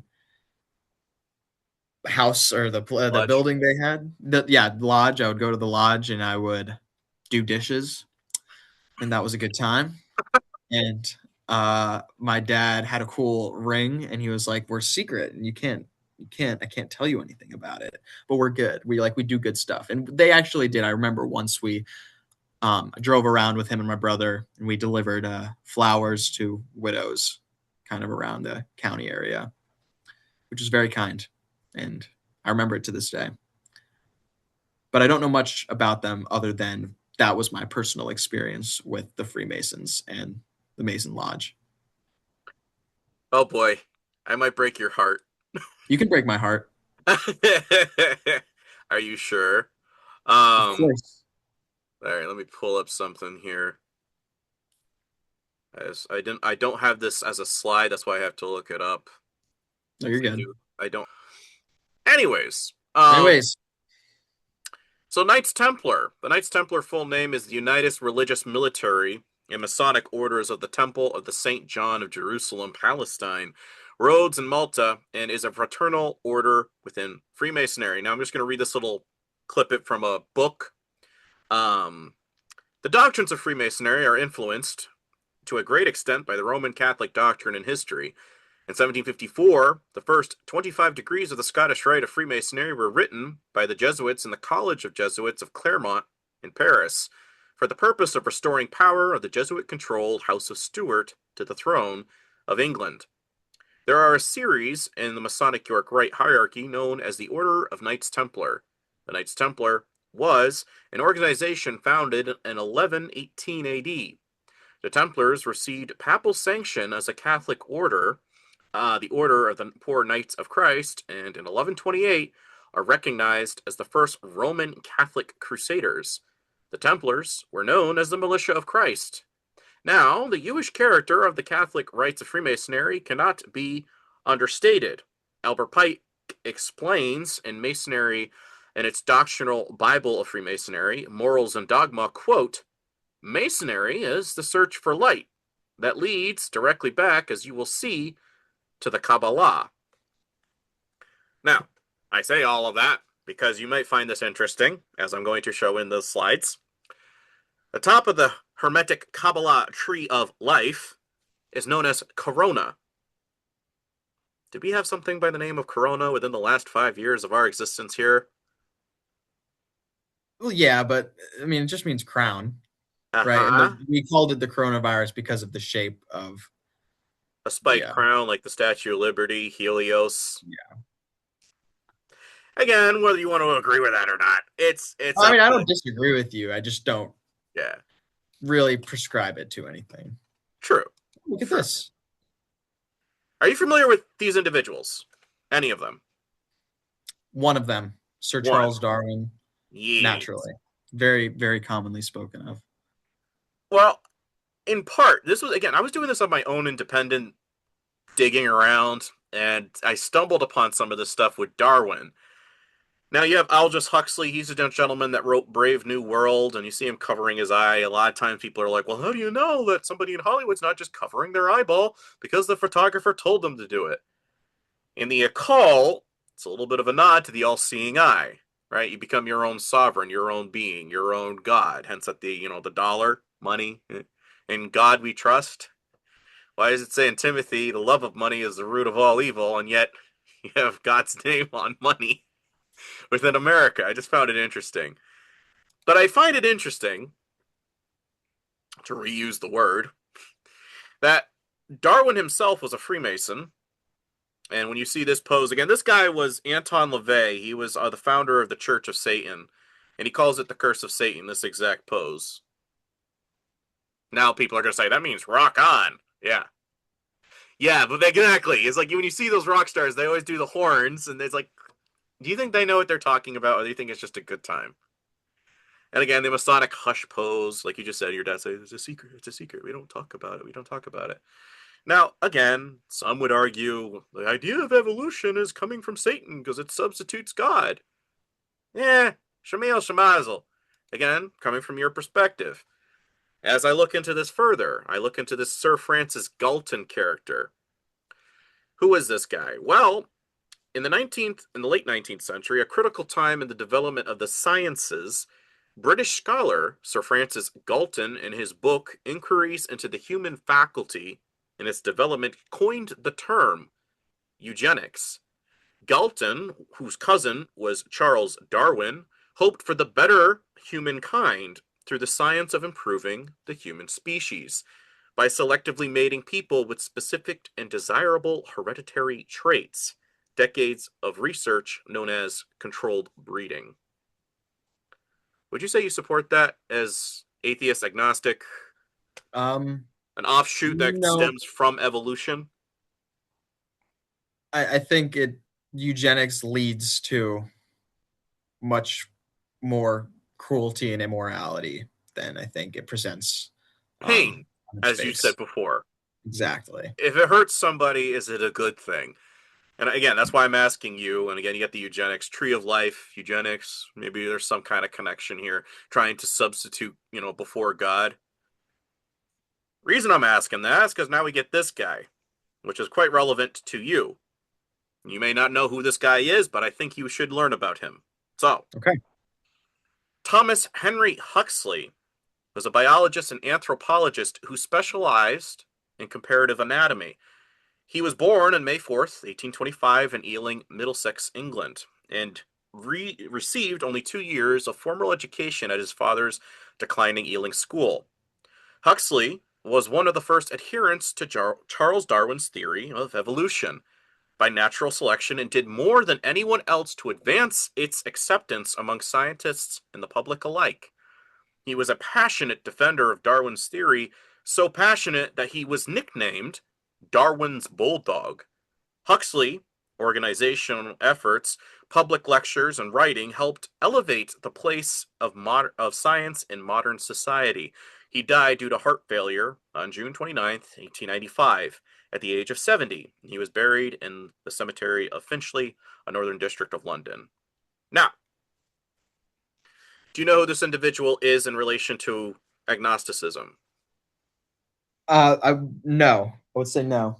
Okay, well, he was another Freemason, and again, I'm just showing they do the little hidden hand Mhm. thing. This is a common thing you'll see with a lot of art online. He was the individual that coined your term agnostic. Very nice. Agnosticism, from the Greek agnostos, or unknowable. Strictly speaking, the doctrine that humans cannot know of the existence of anything beyond the phenomenon of their experience. The term has come to be equated in popular parlance with skepticism about religious questions in general, and in particular with the rejection of traditional Christian beliefs under the impact of modern scientific thought. Do you say you agree with that? To some degree, I mean, if that's the definition of it, that's the definition of it. So, but I I would know. I'm just say, saying, how far? Again, it's just like with the thing with eugenics. How far would you say you concur with that definition? um, I think we can make reasonable predictions and we can understand certain things to some degree beyond just I think therefore I am.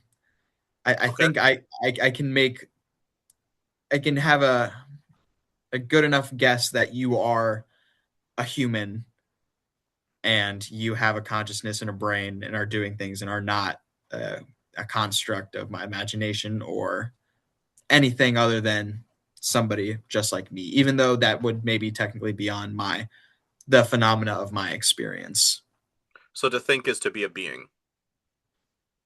to some degree. Okay. So think, and again, I think that works with knowing.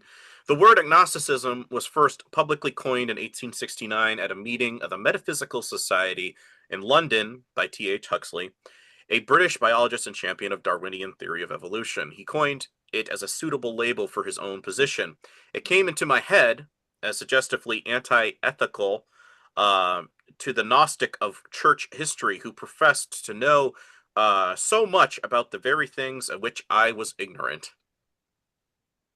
Right? It's like, well, you claim you know all this. Like, I don't have all the answers of the Bible. Like, I was doing one show with a guy and I was writing down stuff because I was like, I generally had never heard about it. Then he did like a whole 2 hour bass session on me saying, look, you had to write down notes because you didn't know what I was talking about when I brought up scripture. Yeah, there's 66 Come books on. in the Bible. You expect me to know every single verse? Do you expect me to memorize a thesaurus or an encyclopedia? No, but I'm writing it down because I'm going to look into it. Why? Because you brought it up, therefore it's important to you. And as another person who cares about you, and this is a part of something that's in my area, I should care to research it.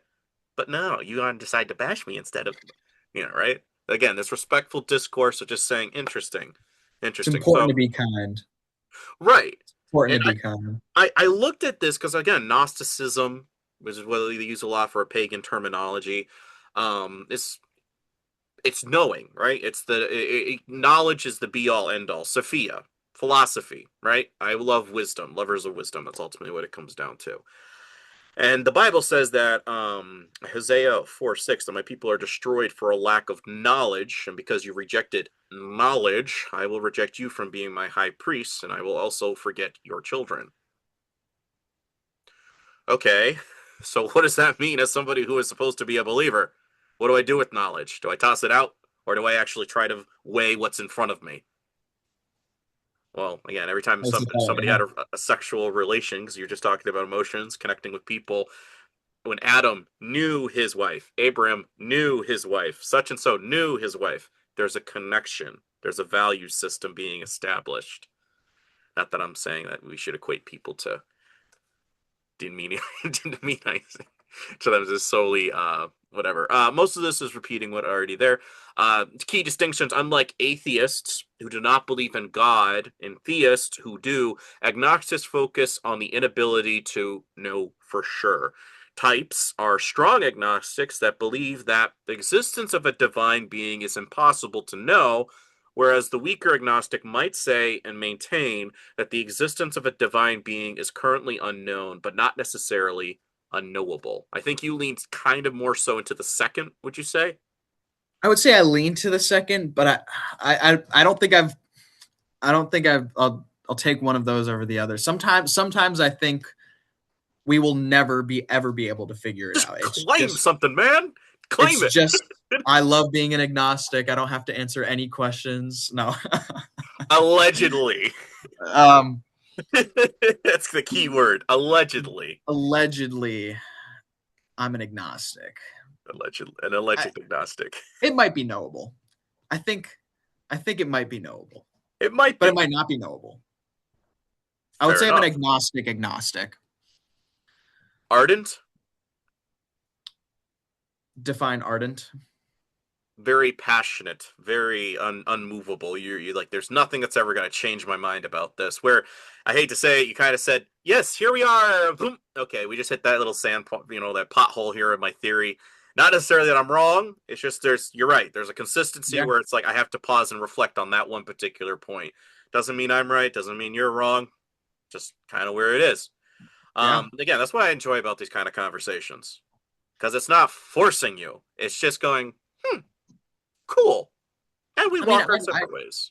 I wouldn't say, I'll be, I don't know for sure if I'll be an agnostic forever. I might just be an atheist one day, but I'm, Temporary or adjacent agnostic. yeah, I could be an adjacent agnostic.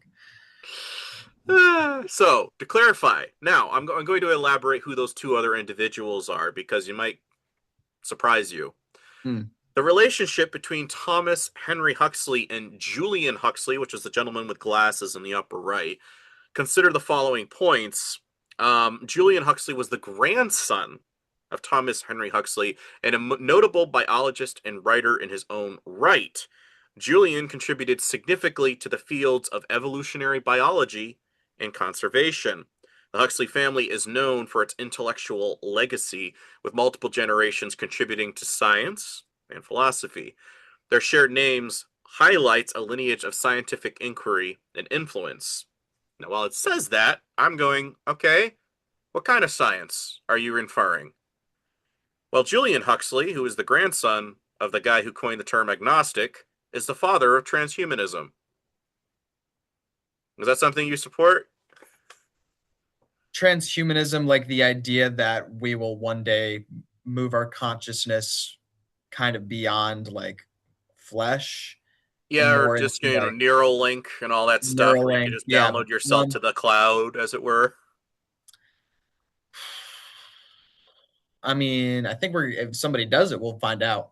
I think if somebody does it, we'll find out whether it's good or bad. I mean, it might be really bad to have your consciousness locked into a AI. computer forever without any control over it. I mean, I also think that might not be possible. I think maybe at the best we'll create an imitation of somebody's thought patterns, but there might be something about you that is not going to be replicable. Your soul. Maybe, Possibly, possibly. maybe. This is a quote. God equally with gods, angels, demons, spirits, and other small spiritual fry. And somehow he acknowledges that, even though he's an agnostic. Um, from a certain kind of ignorance is a human product of a certain arising from an inevitable from a certain kind of ignorance and a certain degree of helplessness with respect to man's external environment. Sorry. The term transhumanism was coined by Aldous Huxley's brother. Aldous Huxley was the guy that wrote Brave New World. I'm saying that because there is a connection here that I am going to be drawing, so you're kind of like, yeah, I don't know if you're. Oh, I've seen that in a movie before. The concept of eugenics were not exercised from Western thinking following World War II. Rather, They went underground or were reinvented by assuming more compassionate guises. Julian Huxley's significant contributions to the movement ensured that the underlying notions associated with eugenics would transform and continue into new social movements. During the 1950s, these groups would redefine eugenics as socially progressive, with linkages to the newly formed and comprehensive welfare states that offered solutions to poverty and disease. Basically, that's abortion. You're not, you're against survival of the fittest. Well, if you don't think you can do it, why don't we just get rid of it? Well, why would I have to want to live in a system where you're forcing me to be at that point where I have to make a decision if I want kids or if I want to pay rent? Again, do you see where I'm drawing? Is that you're hurting me, maybe not physically, but you're making it an alternative where it's like I had to get rid of part of my seed or my product of my being to continue my legacy. I have to just forfeit that because I can't afford to live in this world. That would be wrong. Thank you. That's like this is kind of where I'm Yeah, that looking would at be that wrong. going, That would be wrong. you may make it sound good, but it's like that doesn't sound fair. It's no, I mean, it's not. I mean, I kind of think about it similarly to how I think about why people fall into like fascist ideologies is because Yes. they find issue with democracy and they say, okay, well, if we just have somebody denying the bad ideas and just we have one person that says this is how we're doing it and it's going to be good, that will minimize issues. But basically, inviting that idea of fascism ultimately leads to more suffering and poor government. Similarly to how I think about eugenics, well, the Mm. idea is, well, if we can just take control of it and pick and choose and say, all right, this is how we're going to help people and this is how we're going to get rid of that. Nobody should be prescribed that much control Well, again, it over goes down to your like you're life. hurting people, and you're now starting to take the ideal premise of God, who lives, who dies. So this is a Right. thing where you say you would denounce in the idea of agnosticism.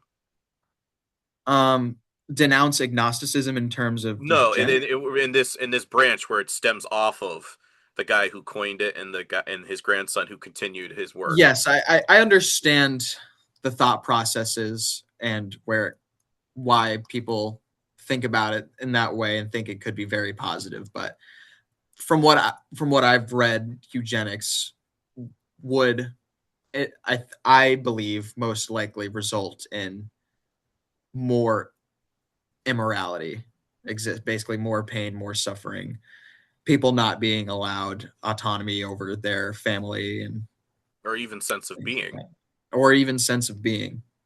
Because Certainly, I'm interested what this would be called. Would you call this like It's not necessarily evolutionary because you agree with evolutionary, but Galton, who was Darwin's cousin, basically was part of the guys that prescribed this. So what would this be called if this is not evolutionary or inspired off um, of the stream of evolution?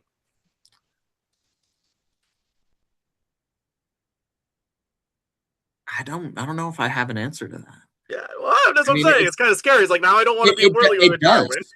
Darwin. It does try to work off of the idea of evolution. I mean, I don't think it makes evolution like less true or anything. I still believe there's sufficient evidence for the theory of evolution and natural selection, and I do believe it to be the case. And to me, this is people kind of trying to take control of what we have realized is how life develops and how it changes. And I do think that it stems from an idea of wanting to create more good in the world, to create a better society and happier people and healthier people. But unfortunately, that just is not the case. Well, you're going to have to hurt some people in order to do it. But this comes down to that question: is like, well, if I push the fat guy on the tracks, would that save everybody else? Or if I, switch it over here and only one person dies, whereas 50 people will die if I go the other Yeah. route? It comes down to that question. It's like I don't think you're allowed or afforded that. It's not a good thing to put somebody in. Anyways, Huxley adeptly associated the new modern eugenics movement with a range of reformist ideologies, such as the popularization of birth control, the decriminalization of homosexuality, and the abortion law reform. He described this process as eugenic modernization. This basic premise remained the same. However, it is far easier to eliminate the poor and the suffering than to eliminate the complex and tenacious sources of their poverty or their suffering. These people believe the masses are too moronic to govern themselves. Um, yeah, I wouldn't agree with I mean, I think things like birth control and the decriminalization of homosexuality are things that benefit us highly and make us healthier without giving too much control to individuals. I think more of like kind of one individual person having the idea of what an ideal society would be when I think about eugenics. But birth control exists to prevent us from, I think, from people like creating life they're not prepared to protect and nurture, and So that instead does go like back to the other end. You are supporting that. no, well, sorry, what do you mean? Like I think birth Let control me is read the good. last paragraph. Yeah, yeah, The yeah. basic premise remained the same, however. It is far easier to eliminate the poor and the suffering than it is to eliminate the complex and tenacious sources of their poverty or their Well, suffering. first I'll say decriminalizing homosexuality isn't just eliminating the poor and suffering. It's allowing people to live how they choose, which doesn't disaffect anybody else. I think that's pretty basic, and I'll move on from that. I think birth control and abortion law reform more are relating to the point you're making. Is that I'm true? more so. I don't care too much about the homosexuality. I'm not for Yeah, it as a Christian. Again, that's for me, not for me to yeah, impose or legislate anything upon other people. yeah, However, I do think that the birth control thing is coming down to, well, again, I'm living in a freaking economic system where I either have to pay rent and my car bills and everything yeah. else, or I can try to have a family and therefore accrue more debt. Or again, I have to sacrifice a part of myself that was made and conceived allegedly in love of somebody else, and I have to get rid of that because I can't afford to bring it into this world.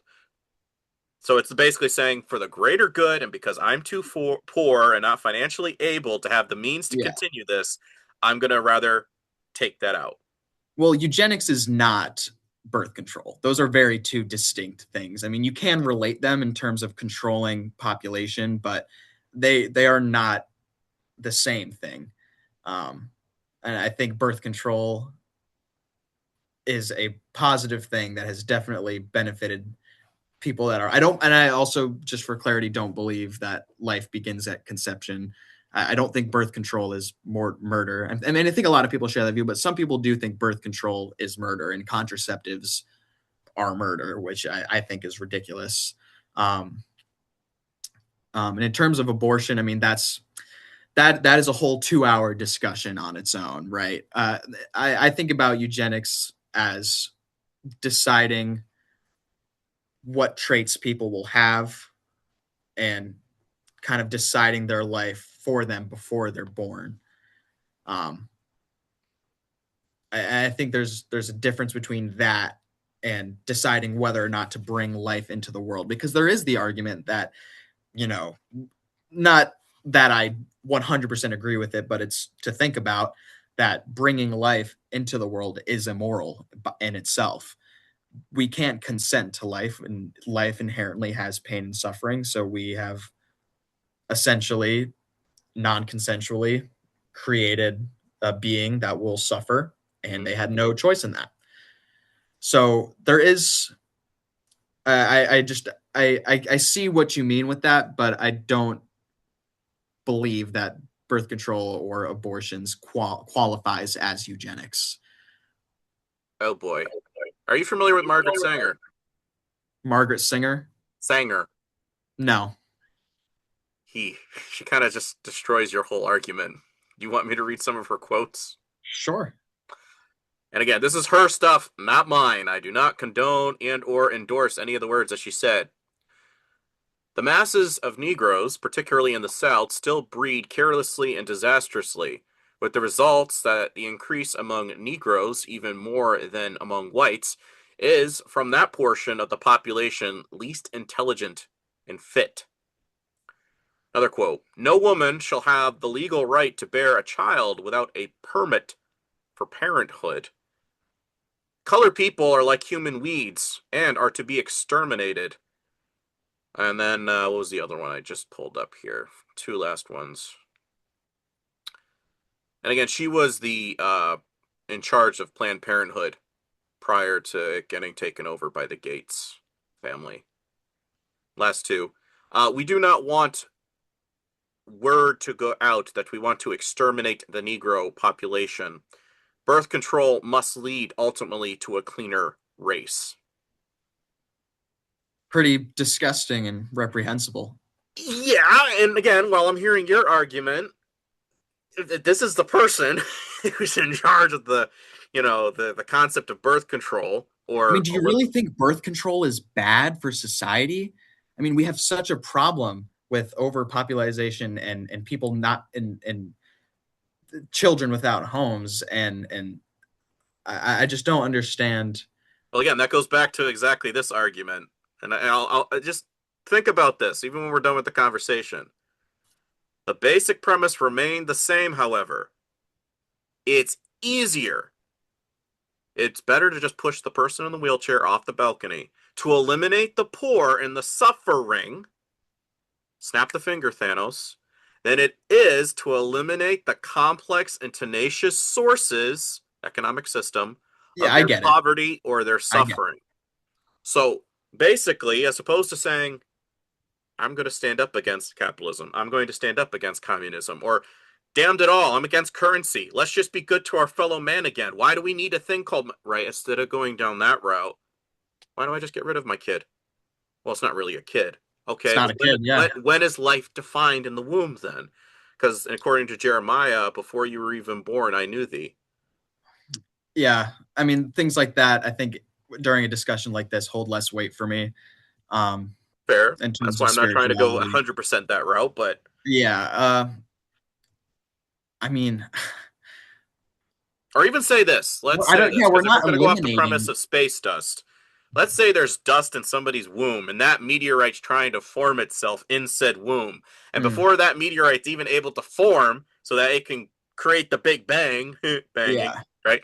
And before it's even able to do that, it's just we get snuffed rid of out. it. Yeah. What if? I mean, That's is Darwinianism. That's evolution. It's like a survival of the fittest. If mom says I'm not fit, I'm going to throw baby out the pouch and let the but it's hyena or not whatever catch it. for Bingo. it's not for survival. It's for quality of life.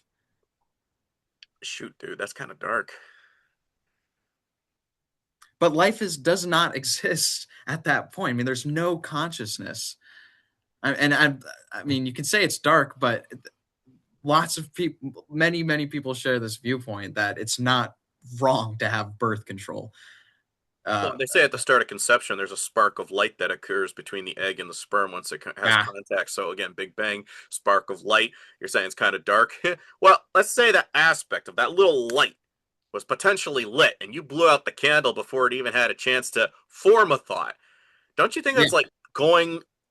Like, you have all the ingredients of I creating mean, a is it potential wrong new. for us to have agriculture and to control because plants aren't alive? Plants are alive, they don't have consciousness.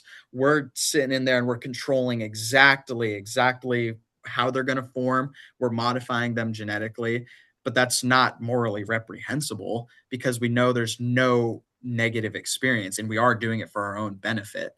So should we not have agriculture?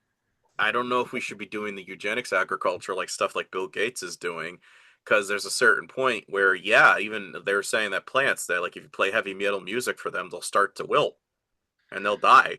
So I can't say, like, again, there's other things where they're saying like if you turn up the sound or something like that, this thing you can actually hear it screaming or whatever. I can't just say that we do that with all of it. I think plants do have a very integral part with yeah, I think they do kind of have being. If I'm not mistaken, I think it was one of those weird stories that happened to be true, where the plant recognized somebody who murdered the shop owner of the plant thing. I know. I literally was like, "This one's fake. This one's so fake." You'll have to send that one over Yeah, so I can read it. if I could find it, it was about 2 or 3 months ago when I watched it. If I could find it, but I was literally going, "Wait, so you're telling me the plant was able to recognize a murderer?" I don't know, dude. I don't Yeah, I know, don't but know. stuff like I that makes would me have go, to "Does read. it have conscience?" I don't know, but it, anyways, we'll move on. So I guess the question though, I mean, if you do want to continue that conversation, is like what what really constitutes like life? Is it consciousness? Is it just biology? You know, if you have cells, you know, does that mean that we should do everything possible to protect those cells, even if they don't feel anything or really act or behave in any sort of way? I would have to argue yes, at least from a biblical perspective, because God was kind of upset when there was one guy he was supposed to take his brother's wife and impregnate her, and as opposed to doing that, he spilled his seed on the ground, and God was quite upset with that. Um, I don't know. I Yeah, I think there's mean, a go ahead. that's well, it just seems like that's we can pinpoint like that's our where we split, Diverge, right? because is you have a different idea, I guess, of the purpose of life and the meaning behind it than I do. While we both can maybe recognize certain things that do constitute life, it's what does life mean? And at the end of the day, I kind of fall more into the category of life might not have purpose, and you fall into the category of there is a purpose behind everything. So, and I think that is kind of charging our Opposing little worldviews. disagreement, our opposing views. I feel like that's what's the the thing behind it. But I think you've also given a little bit of a conceding nod that, yeah, it would be better if we had purpose or a definition of morals, right? Or else somebody's Mhm. just going to take advantage of me. And hence the Yeah, whole concept that I'm against the concept of democracy. Because yeah, as we see, somebody does take control of that. And then we get into wars. And then we get into all this hmm, turmoil. And then we get into political parties. And then it's team choosing. And it's like, guys, I think we're losing a little bit of our humanity every time we're trying to decide what somebody else should be doing or how they should live their life.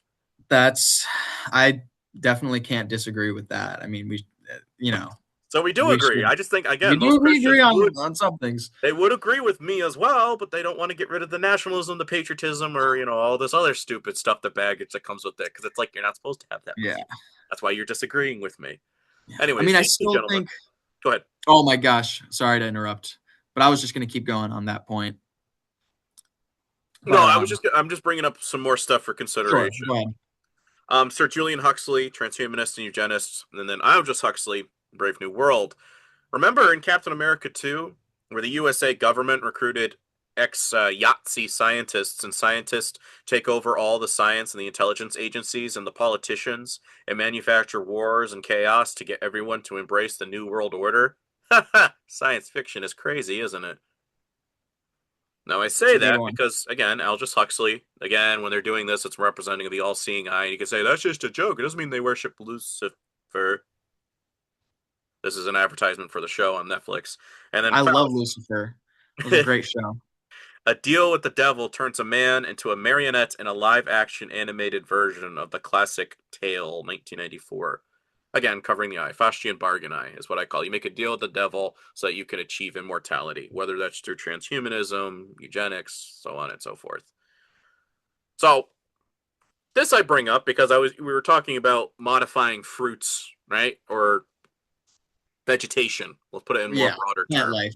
Yeah. Bill Gates is a financial member of a subgroup of the Lucis Trust. Now, Lucis Trust used to have been known as the Lucifer Trust, but that, of course, was giving a little bit bad press back in the late days, so they changed it back to Lucius. Originally called the Lucifer Publishing Company, founded in 1922 by Alice Bailey, who was a Yahtzee supporter and a spiritual successor to Madame Helena Blavatsky, occultist and British agent. Blavatsky founded Theosophy, which is a lot of that stuff for D&D comes from, a New Age occult movement with roots in ancient Babylonian Gnosticism, and Neoplatonism, which is basically the concept is that if we already have, it's like in total opposite of what you were saying. If I already have the perfect soul within me, I need to get rid of the body in order for that higher purpose to ascend. God consciousness is kind of a term you might hear with some people. It's kind of the exact opposite of what you were saying. It just dissipates and the lights go out. This one's saying I can ascend and become enlightened. She influenced Hitler's Mein Kampf as well as inspired her great friend and follower Aleister Crowley, the renowned Satanist who was nicknamed the Beast. Alice Bailey's The Blavatsky's work were instrumental in shaping eugenics, whose founder, Francis Galton, was Charles Darwin's cousin. Darwin received the inheritance of the Masonic teachings from both his father and his grandfather, who were both 33-degree Freemasons. So evolution is Satan. Well, again, even the concept Lucifer means angel of light, or light bringer. Again, light bringer, Statue of Liberty, with the Helios crown on her head, Corona. Now, Yeah, you can it seems like a lot of dots that you have to connect. True, but we're also finding a lot of dots in yours. Connect. I can't really. This doesn't make sense for me. I'm trying for me. Mm, I'm looking at it from, as opposed to going into the denominational aspect of trying to explain mm. things. What's going on in the world? Because conspiracy is actually history. We got Jimmy. I'm going over to the parents' house. They're giving me a tour. We pass Jimmy's bedroom. Jimmy has a meticulously clean bedroom. He's missing all of the things that are notable for a little boy: a bat, playing cards, so on and so forth. What did Jimmy do? He stuffed all the things that make him a little boy under the bed into the closet so that it looks nice for when company comes over. Conspiracy is when you open up that closet and oh boy, all the things that define the little boy end up spilling out. And you could say, it's conjecture, it's this. It's like, no, but this is his personality. These are material things that define the individual that's in this room. And that is us in history. Saying, well, you're kind of pulling at things, and because you never researched it, you just say, well, that's mere conjecture. I'm giving you the highlights, and this is where I would suggest try to research it further instead of throw the baby out with the bathwater and try to see, maybe there's something there. Like, I didn't know the guy who coined the term agnostic, right? I think that's a fair point. If I didn't know that, and I didn't know he connected with Darwin, I didn't know he know that, right? Again, that's where I'm asking, okay, fair enough. I don't even know who names things. How am I supposed to have a definition of who I am? Or people who descended from him and what they supported? Whether I agree, whether I disagree, right? I'm just going to read this, and I think, yeah, this one. Because when I was saying Brave New World, Captain America, Brave New World, in the back, when he wakes up in the hospital, there's a Corona beer, a spiked virus in the background on the screen, and then there's a mask. And then New World Order.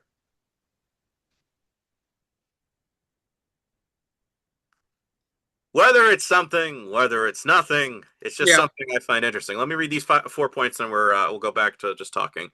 The 4 tenets of Satanism, defined by them: the self-preservation. This includes the preservation of one's agenda and one's group above all, so collectivism. And this is the direct opposition to conscience, compassion, and love, which is just something you've already agreed. Like, I'm totally of the opposite nature, right? I think we need to love. We need to try to establish understanding, break those barriers. Moral relativism. This denial of the objective difference between right and wrong allows psychopaths to falsely justify their violence and aggression against others. Fascism, as we see. Well, I like my populist candidate who wants my conservative values, so now I'm just going to impose that on everybody. As long as he's able to pull the trigger, I am absolved from any wrongdoing. Right? Social Darwinism. This concept of a social version of survival of the fittest leads psychopaths to believe that they are the most socially evolved people in society. They actually believe that their lack of compassion and their ruthlessness are evolutionary superior traits, which we see a lot with MAGA. And remember I was talking to you over at the cafe, and I called that political eugenics? Yeah. You're not a productive citizen, so therefore you are irrelevant. And if a police officer happens to shoot you because you're protesting as opposed to working, well, you kind of deserve to get what you got. Wow. definitely insane. Right. But again, it's like, well, Definitely then they're insane. claiming to be Christian. It's like, but you're supporting the same damn thing that they don't have the right to evolve, or you're a liberal. You deserve. It's like, so he's beneath you because he thinks a little bit differently. No, of Yeah, that's course what I'm not. saying. It's political Of eugenics. course So, not. and then eugenics finally, the original eugenics, since they consider themselves superior, they believe they have the right to decide who lives and who dies, or pass legislation on you either accept my way or it's the highway. So, anyways, does that Anyways, did any of that prompt reconsideration? no, not Wow. one bit. I'm really sorry. I think there was too many jumps. I mean, at the end of the day, like naturals, like the theory of evolution and natural selection has a lot of weight, and it's the same reason we call gravity a theory. And I don't think people are challenging gravity's existence. So it's still a theory, but a theory is kind of about the highest rank you could give as an idea in the scientific community. Um, I mean, I see some of your points, uh, but no, I have not been dissuaded on my worldview at all. Fair enough. Fair enough. I mean, honestly, I I wish I had my own little Presentation. slideshow with Yeah, yeah, some yeah. of my ideas that if I knew, or before this, like I think it would have been nice to have some stuff kind of like laid out that I could show to you and maybe help you better understand where I come from. I think it mostly just stems from a lot of skepticism as a child, and I mean also negative experiences in the church, which a lot of people end up having. Um, and essentially, there's there's no explanation for a materialist world, but that doesn't, for me, mean the explanation is a intelligent creator, when there are plenty of things for me that disprove the idea of an intelligent creator, while there are less that disprove the idea of a natural world for me. There are great arguments from the other side that I definitely are those arguments are the reason I call myself an agnostic as opposed to an atheist. Like the fine tuning argument is incredibly strange to me, and the idea of consciousness is incredibly strange to me, but not as strange as God creating the world in the fashion that he did, and also commanding what he did throughout the Bible. Do you have any highlights outside of the Canaan aspect? Yeah, like kind of if it was not an issue for God to come down and condemn certain things like homosexuality or adultery, if he was able to send that word and people were able to follow it and make difference, why was he also able to send the word against slavery, and instead he gives instructions on how to properly own slaves, and what's the right and wrong ways to own slaves, who you're allowed to own, who you're not allowed to own, for how long, and when they're allowed to be free, or if they might not ever be allowed to be free. Um, the condoning of an instruction of slavery is also a problem for me. Even with that concept and premise, and I look at it from a little bit different from the other people that would make justifications for it. For me, it was more the first 5,000 years of debt, and this was by Graeber. That guy's not even a Christian. I think he as well was agnostic, but he was an anthropologist, and he's looking into a lot of this stuff. A lot of these were, and again, I'm not saying from like the South's perspective of how they try to justify things, but a lot of them were contractual, as in, if I stick with your caravan, I'm going to get benefits of being with said caravan. So I would want to serve you because you have a means of living. So therefore, I True. would be willing to be part of this, as opposed to I'm going to pay you, right? Or I'm going Mhm. to do all this stuff. The other ones are, yeah, it's conquest with wars and stuff like that. And again, I think at a certain point, um, when you look at the story of Onesimus, which is the guy in was it Philemon? I think it was Philemon. He's a guy that ran away from his master, and Paul writes a whole letter, and he tells the kid, "I know you're an escaped slave, but I want you to go back to your master." Why in the hell would you tell me to go back? Well, again, according to history, I did an episode on this. It's very possible that that kid ended up getting his freedom, but he went back to the master and he's saying, "Listen, if we're both Christians, why are you why are you putting me in chains? Do you see the hypocrisy of this right now?" Right? I think it comes down to, yes, you're in a world that looks at things from that perspective, but it's Mhm. rebooting your mind saying, I don't really need this. I don't really need to own somebody. I can I just be nice to somebody without having to form a contract with Mhm. them? And I think that's what it comes down to ultimately is like, listen, can you love your neighbor as yourself? Most of you can't. Why?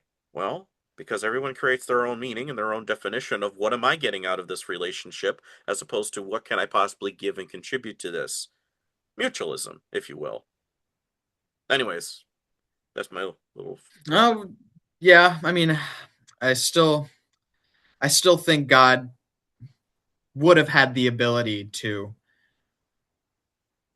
tell people that slavery is bad instead of instructing him. Unfortunately, there's just not. I do apologize. There's just No, no. not much I think you could say that would sway me on that.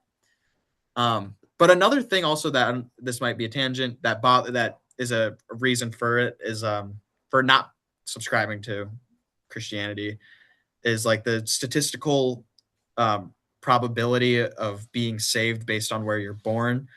Like people in Thailand are Mm, mostly Buddhist, about 90% of them. So if you're born in Thailand, are you just screwed? I don't think it's fair to strip them of their conviction of their faith the same way you're convicted in your faith. They're just as strongly convicted. They believe it to be right and true in the same sense that you do, and I don't think there's any reason we are right over them. So I don't think it's right that you're kind of just screwed if you're born in Thailand because you're right, not right. subscribed to the right ideology. But then if you're born in, I don't know, a highly Christian nation or country or state, you are much likely, without even any doing of your own, just by being surrounded by it, you're good, you're saved. Um, of course, there is still the aspect of you need to believe it and you need to give yourself to Christ and you need to truly, truly take it within yourself. Um, but still, I think the problem of that statistical reliability remains a problem for me. Yes and no, and I would even concede that yeah, a lot of Western countries tend to have this they've enabled a little bit of an entitlement religion. And it's kind of like Pharisees, right? Well, I already got the books. I'm obviously more superior. If you were able to, if you were of God, your country wouldn't still be a third world country, South America, Africa. It's like, no, you've been exploiting them for the last 200, 300, 400 plus years. But you're using that as a justification. It was like, yeah, well, they're heathens. They aren't able to evolve because they don't have God on their side. What? Like again, it's pretty sick, and I totally would concede that point. But as well, it does say in the last days that knowledge would increase, and as well, everybody will hear of God. Now, does that mean does everybody gets to that same exact point? No, but I would even argue that um, I've been citing a lot more, and it's ironic with liberals than Christian nationalists these days when it comes to defining the Bible, because they're even saying, I'm not even that Christian or religious. But what I'm seeing in But this administration is making me go, even the Bible seems to agree with me. And I'm like, yeah. And it's ironic that it's like a lot of times the Bible does agree when it comes to just being a good person, basic morals and ethics, right? But the problem, I think, what I'm seeing with most people is they don't know how to put any application behind what they say they believe. yeah, That's why I say faith is a verb. Because if you're putting it to action, that would prompt somebody to say, yeah, that's what I want. That's what I want to become. Why? yeah, Because you seem to live and embody what you say you believe. Even if you don't even have all the answers, you at least are trying to do better. So, yeah, you're right. I think you're right. And I think that's in part what I'm really pissed off at is when I have I was posting a video, whatever, on Gaza, and the girl was over here justifying it. Well, basically, and I'm paraphrasing her thinking. If they're Muslim, they don't love Jesus, therefore they deserve to get what they get. What's your problem here? And I'm thinking to That's a myself, problem. That's a yeah, it's problem. like Good Samaritan. They have religious disagreements of where to worship.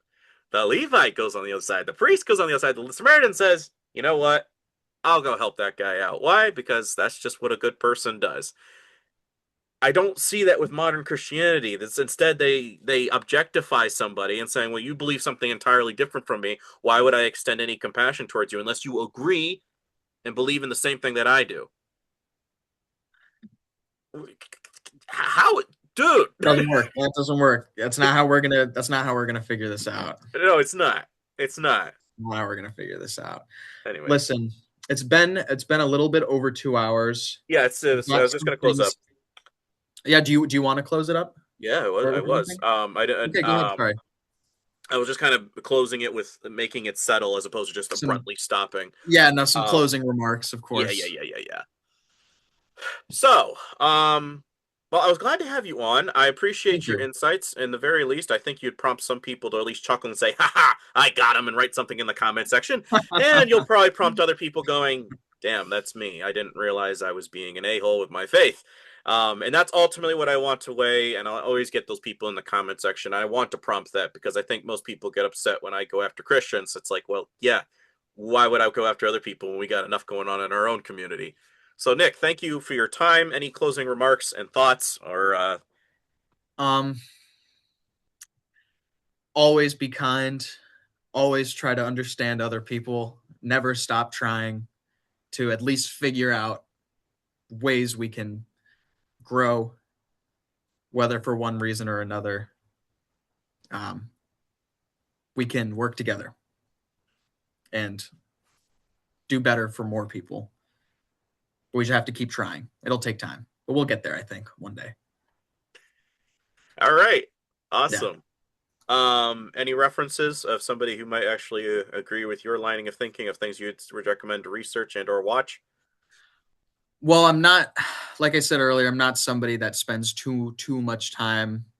Like I'm not a theology major. I mean, I find a lot of interest in philosophy and study of thought. I also think about the existence of God a lot. Somebody I watch a lot, which I know a lot of your viewers probably know who he is Alex O'Connor. Yeah, yeah. He's just somebody that I feel explains the way I think better than I can explain it. Mhm. Um, I just find I have a lot of agreements with him in terms of schools of thought or ways of approaching different issues. Um, I hope I hope this was somewhat productive for somebody. It was. I usually would get some people that will write something, and that's what I honestly want to do is prompt hearing diverse thought, and at least somebody saying, as opposed to saying, "I'm not gonna go watch that guy." Maybe you'll hear something that Alex O'Connor says, and you'll help you articulate better your perspective. That's ultimately what this is supposed to do: is that we hammer and anvil this out so that we're better able to help each other out. Because again, knowledge is power, and that's what we want to take away at the end of the day. Without any further ado, folks, you can support this channel and conversations like this by following links down below. Mana Daily Podcast, Spotify, Rumble, YouTube, and if you can, and if you're able, Patreon, and any other supporting links down below. And then, Nick, I usually would close here and say to recommend your book and or whatever, but you don't have any of that. So, It's coming out soon, so get ready for it. in the distant I'm future. working on it. Awesome. Awesome. Maybe we'll have you back on and you can prep a little bit of a presentation. I used Canva That today if would be that helps. something, yeah. Yeah, and then we can kind of bounce off because I already I had the floor. You know, you can have the floor and bounce off some I think stuff. too, along with that, maybe we can really pinpoint some very specific arguments and maybe focus on one certain thing and maybe why we take different views to that one little thing. And I don't know. I think it'll be nice if we could prep and really laser in on some of these Sure, issues. sure. This was kind of a shotgun blast, charge at each other, and hope you hit something on the other side. Hey, I like something that. happened. Something happened. Yeah. All right, folks. Without any further ado, we will catch you all on the next one.